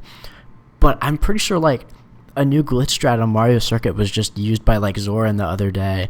It's like sometimes it really just does take a fresh set of eyes to come up with new strategies. And I often wonder, like, I think about the Luigi Circuit first turn. Are we doing that absolutely properly? Or is a mini turbo really the best strategy? I don't know, probably. But, it really does take a level of innovation. And I think that's something I can't appreciate about how far pushed some of the world records are. In a lot of cases, optimizing a perfect run is much harder than adding a new strategy or thinking, I may as well go out and look for something. And, that is something I really appreciate about this community, just that drive to go and find something new when a world record just does seem unbeatable. 100%. And I will say, I think right now, okay, the way forward is going to be AI. I Really? don't know if you saw the video, but I believe the channel name is AI Tango. Their channel is really cool. It came on my YouTube recommended, and they set an AI to learn Luigi circuit and to see if they could break, I think, one of the, I guess, older world records. It was actually really cool how they did it, like super cool. So I think having another eye, just have AI. That route. I That's the know, eye but we've been still, needing, bro. that's right. So hey, man, if we're doing the first turn not optimally, maybe they could find out. Like Oh, because absolutely. like a super condensed uh summary of that is they train the AI to have like certain bounds and sections around LC to get to each checkpoint as fast as possible. So that's how they're training it to try and find a way to complete each section of the track as fast as possible and kind of daisy chain that progress around and to see what time they could get. And it behaved pretty funny at certain points for sure. It's an amazing video for sure. Like you definitely watch it. It's only like maybe like 10 minutes I think, but it's really remarkable. Tools like that as well may possibly be the next unlock of how do we race even faster, right? Yeah. But still, it's gonna take that. You need that intangible human touch and eye and inspiration to find something too, right? But yeah, I would definitely say even the next 3 years, we'll have maybe at least 5 new RTA like viable, no shortcut, no go strats. I'm pretty confident in that for sure. Yeah, Okay. Yeah, no, I yeah. definitely think the AI development has been really interesting. That, we have, like, AI Tango is really talented, and it was really Mhm. cool, seeing him over time. And, his channel isn't that big yet. I think he could go pretty big, but, 100%, a million oh, percent, of yeah, course. Yes. he could be like the next Code Bullet. But, Yeah, yeah, for real. it's so interesting seeing him apply just the neural networks that have been used for, I mean, years, applying it to a game like this and seeing how far we can push it. I was talking to Mitch about it the other day. He was telling me, yeah, like, what if you just adjusted the boundary of like the shortcuts, and then it's taking a world record level bounce cut shortcut every single time, and then suddenly you have like an AI getting world record level paces. Like, I'm very interested to see how this develops as well. In order to keep this community thriving sort of in the long term, do you think it's better to appeal to like a younger or more casual audience, or do you think it's better that we appeal to like the speedrunning community? And I think a good example of this divide would be someone like Troy, who really doesn't upload much competitive content. But I would say it's more casual in terms of appeal, and comparing that to someone like Summoning Salt. So how does this influence the kind of content you make, and do you think the community should focus on sort of one appeal or the other? Good question. So, just like anything, like people have multiple interests in many different things of any topic, right? Like Yeah. you can make video topics and different things like that for multiple aspects of different games, TV shows, like just different interests that you have, right? And so, having like an audience online, you're trying to cast out a net, right? Yeah. And just trying to see, how many eyes are out there, right? And like we're in the niche of a niche of a niche of a niche, as we said way earlier, right? Yep. So here's the thing. Like literally I have so much bias because Troy is my best friend. But even still, he is the primary reason, in my opinion, that there are just so many eyes on our game because he has been Mr. Consistent for years. He's done almost everything that there is, like for everyone to enjoy things, right? I think if you go too like super granular, right? Like people have the same interest, but maybe not as much, right? And Yeah. like you can only like watch one thing for so long. Like I know like if I like certain things, I can only watch certain things for so long too, right? You want to see different flavor, something different, right? And so in the end, make what you want to make, but also make it where other people want to watch, right? Like Right. you don't want to say like make I don't know if you follow any tech YouTubers, but one of my favorites, MKB HD, and Hmm. I think he did like a a tweet or a video recently for like YouTube advice, and he's like, I'm pretty sure he said that he's like, make videos you would want to watch yourself, and make videos that other people would actually want to watch. Like when you edit your own video and you upload it, do you actually want to watch it back, right? Yeah. And if so, then other people will probably want to watch it, right? Like, I think just exploring other interests in a hobby or topic is the best way to get as many eyeballs on the game and spark someone's nostalgia. Like, here's the thing. Like, I love what Troy does for the absolute longest time. He's done almost everything there is. Master innovator, having everything across the board, Mr. Consistent for so long. And world record holder. Yeah, this man's done it all. He's the GOAT, man, for real. He's my best friend, but still, Troy's the GOAT, for real. And he is the primary driver for having many, many eyeballs on our game. So I love what he does. And here's the thing. I say it a lot on stream sometimes, but in my opinion, one of the most strongest feelings and emotions a human can feel is nostalgia. And sometimes nostalgia can be for negative reasons. Sometimes it can be positive. And I think gaming as a whole is a lot of positive nostalgic feelings. Here's the thing. Life is so hard, as we know. There are many difficult things that happens in our lives. And also for me too, a part of the reason why I played this game so much when I was young is to escape my real life. So that's really real for me. And it's real for many other people too, right? And so when you unlock someone's nostalgia and those good feelings, you want to get more of that and actually more interested in that again. So any way to get more people to try and watch things for our game or anything else to show different aspects of playing our game. There's a bunch of awesome, wacky, crazy mods and game modes and stuff for the game now, which are so fun to play. Like, there's just too much to play now, but it's great, and I love watching everything.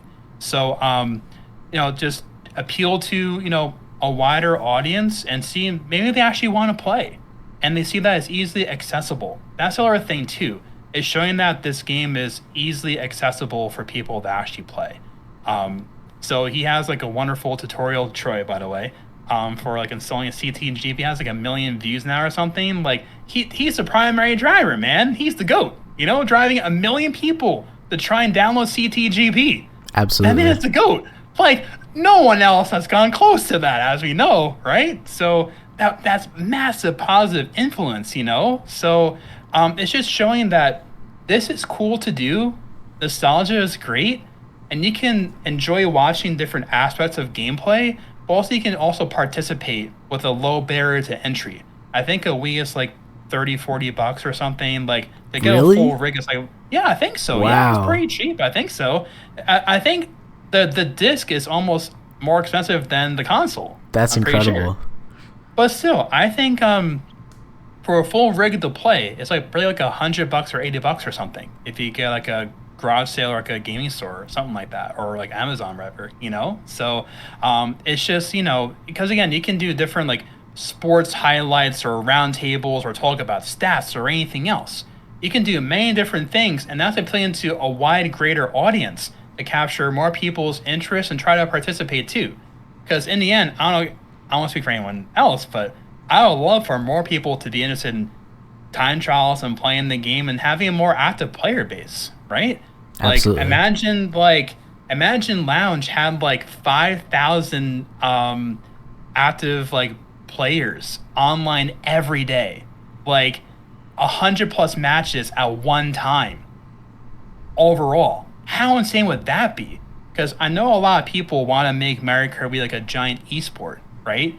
Well, Yeah. To do that, you need a lot of people to be watching the game and be interested in playing the game as well, right? But if you make just one type of content for any hobby or interest, you're only getting a small fraction of what you can get for everything else. So in the end, I think it's very good just to do multiple different things that you're interested in, right? Which is what I do as well. I love Flounderfest. I do a bunch of different things every week. That's how I love playing. I love playing Mario Kart Wii. And we play in many different ways for years. like it's never dull. I always love it, you know. And I love that playing the game. I also love time trial. I do some time trial series. I also like talking about time trial, so I do different series for that. You see what I'm saying? And like, you can do different aspects and interests of something, and you can, and I'm appealing to a lot of different audiences too, right? So Yeah. it's all positive things here, you know. So you want to get more people to be interested and to try and play the game, because there's a lot of cool ways to play. At least that I like to play anyway, you know. So for sure, and also too, like for sure, super shout outs as well. I'll to the trade, also to Summoning Salt as well, because again, that's appealing in a different way as well, right? Super, very well researched, constructed, very long video essays for all these wonderful games and speedruns. I love those too, right? Just as many others do as well. And that definitely drove a lot of eyeballs for sure, I think, for our scene too, you know? And that's just a different way to capture people's attention. Here's the thing too, like different companies for anything, they want your attention, my attention, audience, they want all of our attention, right? So they want to try to appeal to us in different ways to try and participate in whatever happens to be, right? But at least for gaming, that's a good reason. I'm always curious, like how this generational kind of effect that takes place, where players move in and move out, takes place. Where do you think the next generation of players will come from? Do you think a lot of it is coming from Troy's audience? 100%, because that's the biggest net, right? Appealing to such a wider audience too, and also just showing that this is easily accessible to play, right? Like downloading Retro Rewind or CTGP, making it as simple as possible, because me, probably a lot of the audience watching this, we know what this is, an SD card. We know what this is, an SD card reader, right? But the average person may not know, right? We need the most simple way, the lowest barrier to entry to play and participate in the game. That's the biggest way. We have to capture the interest, but then seize that interest, and from interest to playing is a short distance, because if it's too complicated, they're going to throw their hands up and not bother. So we need an easy way for people to participate and play. If it's any type of resistance like that, a sparked interest will only go so far. If there's enough resistance, it's not going to work. There's a reason why on Amazon there's like a buy of one click button, right? It's actually a real thing in like marketing and stuff. It's like, I think it's called something resistance, but from decision to buying something, right, it's just one click, right? Imagine you had to do 3 different things that didn't save your processing, payment details, all that stuff. You're not going to get the sale. It makes sense, right? It's the same thing for this. If we spark the interest of a video and they may want to play, but then it's way too convoluted to get everything, or when to download everything, the interface is pretty outdated, or it's just too hard to understand what's going on, then the interest is lost. So I think what's going to come from that is content creation to grab it's like a funnel, right? Yep. The funnel, the top of the funnel is a content space to get as many eyeballs across the globe to look at, our interest here, Mario Kart Wii. Now, you have your interests. All right, cool. They may want to play. Okay. Have some easy tutorials where it's like, boom, 2 seconds, you're downloading it. Boom, there. Nice interface, and it's easy to interact and try and play and learn how to play the game. You're maintaining that new player base now. That's a funnel to try and get more people to keep things self-sustaining. So I think moving forward for years to come, if people really want to make this like a significant esport, just have a greater audience, instead of like 50 to 100 players online, and you want to have like 1,000 online at one time on the servers, right? Try and 10x that. It has to be easy access, low barrier to entry, and it's not too complicated to try and participate. I think that's what's going to be required. No, I think you definitely raised some really good points there, and I feel like every barrier to entry that makes it more difficult to access CTGP really does like turn people away. It really, like, I think the one click example of buying something on Amazon really puts it perfectly. Minimizing the barrier of entry is really what's going to keep that funnel like as wide as possible as it goes down. So definitely some good points there. I am very curious about what your thoughts are on retro rewind, because I feel like that's played a big part recently. Like, you don't need a Wii to play Mario Kart Wii anymore, is that right? Not with retro rewind. That's the thing. So you don't need a NAND anymore. So you can play on emulator. So I forget what exactly the NAND does, but I think it's just like your registration thing for like connectivity for like your console or something. I don't know what, I forget what NAND actually is, but I think it has like your, like probably like your data there, other things like that. Which CDGP hasn't been available for emulation, but Retro Rewind has. And as a result, it's had a significant success with getting people to play. I don't know if you watch any speedrunning for Mario 64. I do. But Mario 64 speedrunner Ouija, I was pleasantly surprised in my Twitch following one day. He's playing Retro Rewind. Like, what the hell? That's epic, you know? And he's playing on emulator. That's amazing. That's perfect example, right? Like, here's the thing. Speedrunning audience, they probably know what Mario Kart is, probably watch some GDQ runs and Mario Kart 64 shortcuts by adding the past, different things like that, right? Yep. And they're watching Mario 64 speedruns, they see Ouija playing, right? Oh, Mario Kart is cool, I'll play that in the past. Oh, all right, emulation, Retro Rewind, online, instant, different game modes. This is epic, right? Right. Like, yeah, so that's instantly getting more people. They actually, I don't know if you saw, they have a really cool website now for Retro Rewind, and it's a full-on leaderboard for the VR, actually. Oh, that's so cool. You see what your active rank is in live time, which is super cool. Like, we need things like that to just, as redundant, but gamify a game, you know, but still, we like stats and things like that. All of us do, right? So if I was on a leaderboard for recognition and props, we're all about it with our ego, right? So we want more of that too, right? Yep. So classic example of having lower barrier to entry. Obviously, they're working very hard with anti-cheating systems and trying to improve that too, because obviously when you allow emulation, that's like the biggest entry of like cheating as well, and people trying just to mess around with things. Yeah, right? New can of worms.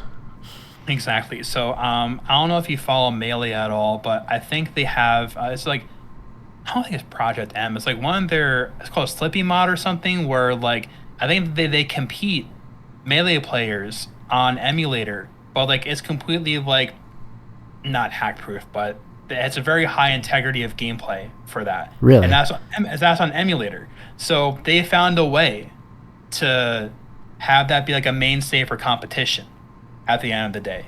So it's entirely possible. I think it just took a team to finally like attempt that, because the hardest part is just starting that process, just like starting anything else is. And then you try to find improvements and refine and refine. Probably a year from now, it's going to be really solid, more solid than it is right now, you know? So I love Retro Rewind. I'm very biased too, but still, Retro Rewind is great. The future of Retro Rewind is incredible, and I think it's going to be the next frontier for really amassing a larger audience to participate, to be honest, you know? Obviously, they have online time trial as well, with a nice fancy little button there. Gotta love Again, that. here's the thing. Barrier to entry, because the first iteration was within the Retro Rewind channel. Toggle it, then go into the game. If you play worldwide races or you time trialed and you want to hop into an online time trial worldwide, gotta go back to the channel, toggle the game mode, and go back in.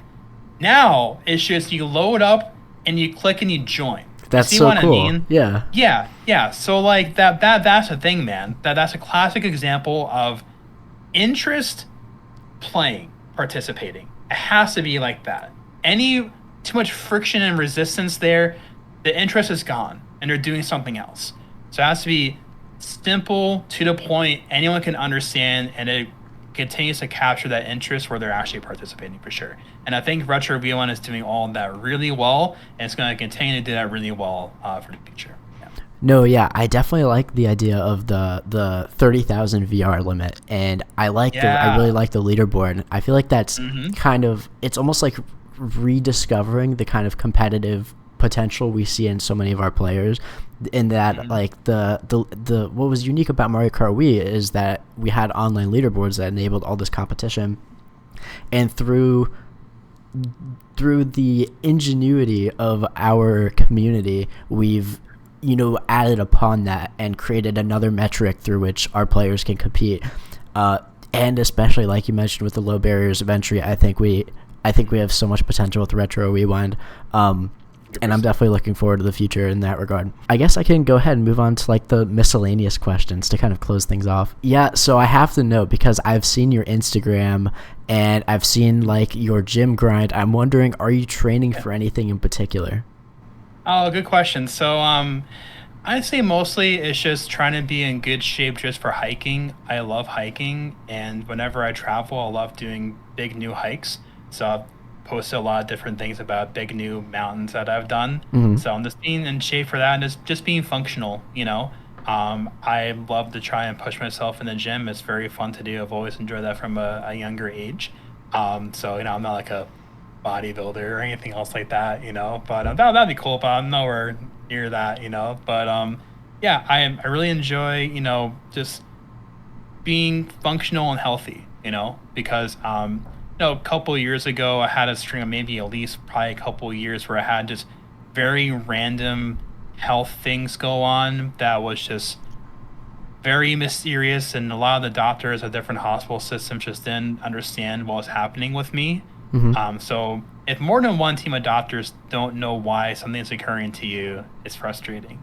So, I've been in and out of the gym like a billion times because I've had like just different, chest things, heart things, leg things, all the things, only so many words.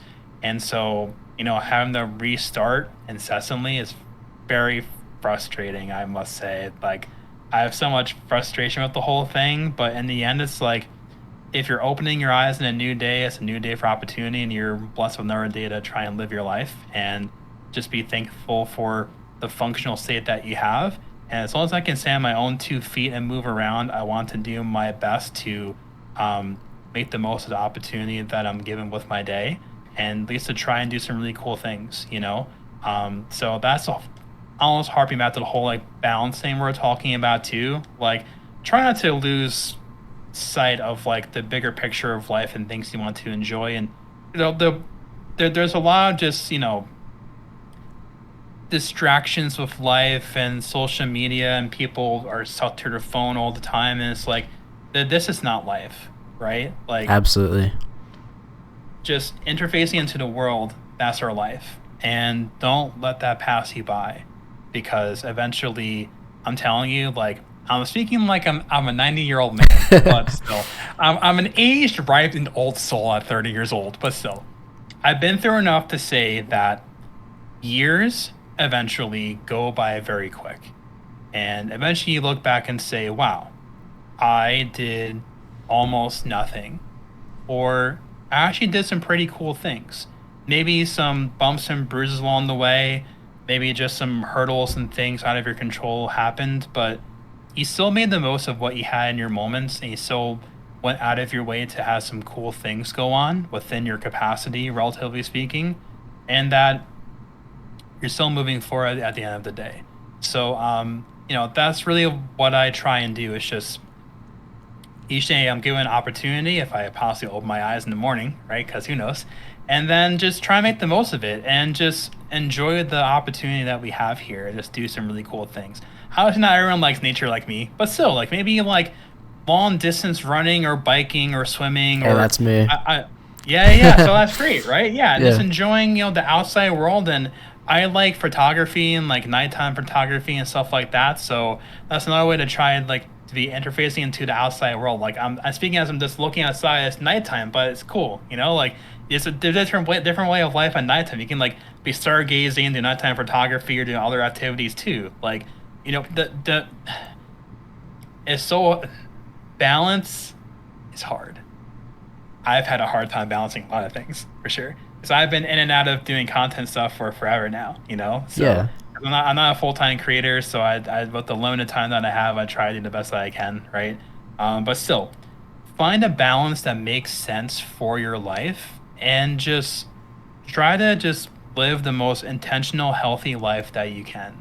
You know, that's if anyone were to listen to anything that I would say, just listen to that. Like, just try and take care of yourselves and your family and those that care about you. Because if you can't care for anyone else unless you're caring for yourself first, right? Right. And I'm going to steal this quote, but it's you either have 99 problems or you have one health problem. And I am definitely the beacon of that in these past couple of years. So things can be going great in some aspects, right? But if you're ignoring that, or just you're not moving in the right way, perhaps, or other types of habits or whatever, eventually, if you have one health problem, I'm telling you, like, hopefully no one experiences anything, significant, like, ever, or at least for a very long period of time. But even just one slight health problem, it can deconstruct your life. So, and if you don't have one, if a loved one has one, it completely can change your daily lifestyle, and priorities change very quick. So, just try and keep your heads on straight, trying to be a good influence for the audience here as well, right? But just lead forward, treat people really nice, and anyone you interface with, they can be, smiling, laughing, being very good, and just, good energy and everything. But everyone is going through a lot of things that you would never know or expect. And me working in healthcare for so many years, I see that every single day. So you can see someone that looks almost normal, but they have the worst things health wise going on to them, or just family wise or anything else. So no matter who you're interfacing with, be kind. It's not that hard. Like, be a good person. It's not that hard, right? So just be Absolutely. a good person to the world for sure. That's all I'll say. No, and I'm sure that myself and everyone else in the community would agree with me that we wish you well in terms of all of your health problems. I've had my fair share as well. I know how frustrating Sorry to the hear. insurance companies and the healthcare industry can be. It's a whole Yeah, beast of for its sure. own. I'm sure. All things are good for you too. Absolutely. Do you have any tips as a dietitian for all of our viewers at home? I feel like one of the easiest things anyone can do, just be more intentional about hydrating for sure, because you'll become dehydrated quicker as opposed to not eating enough for a period of time. Both are obviously very important, but still focus on this. Very important, especially if it's hot, if you're doing a lot of intentional exercise, especially if you're doing there's a lot of sweating with your resistance training or anything else, like Gatorades, Powerades, electrolyte replacement drinks like that. They're also called oral rehydration supplements or drinks as well. It's intended for 60 minutes or more of strenuous activity. So if you're profusely sweating a lot, replacing your electrolytes, definitely a good bet for sure. Have some good protein in your diet. Gotta keep your muscles nice and strong, right? That's always a good thing too. Absolutely. Very balanced diet. Try and get some variety in there once in a while. I was a very picky eater for most of my life when I was younger. I'm not as picky now, thank God. Has some little bit nutrient variety within your diet. And one more thing I can say too is have the last thing that you're eating or drinking try to be 2 to 3 hours before bed, because if you do it right before bed, I've done it many times when I was younger. It greatly disrupts your sleep quality. Really? And I think, yes, I think sleep is such an important thing that all of us should take more seriously. It's a third of our life and our lifespan. And try to have good, what's called sleep hygiene. Real thing. Look it up. The more you can have good, better sleep, your days will be much better and you'll be functioning way better as well. Because if you're drinking a lot before going to bed, you'll be waking more frequently to use the restroom, and that's disrupting your sleep cycles, right? Number one. And number two, if you're eating right before bed, there's always a thermic effect when you're eating your food, and with that, your body temperature may possibly rise. And the thing is, to fall to sleep, your body has to drop in temperature. That's why on a very hot night, if your AC is broken, if your fan is broken, or anything else, if you're too hot, that's why it's hard to fall asleep. So with that in mind, it's another detail, but another detail nonetheless. So let's eat or drink 2 to 3 hours before bedtime. Apart from that, nice cool dark room, nice cool temperature, not a lot of ambient light. I actually have blackout blinds in my room. Put those in a year ago, and it's crazy. The actual ambience of the night compared to pitch darkness is actually quite a bit, and that actually helps your sleep quality a lot more too. So focus on your sleep. Take care of yourselves. That's all. No, I absolutely agree with you. Like, especially as a college student, like sleep, it really is the silent killer in terms of getting work done. I was doing 4 hours a night, brother, for everything in college. Oh, so, yeah. And lastly, where did Hey Troy come from?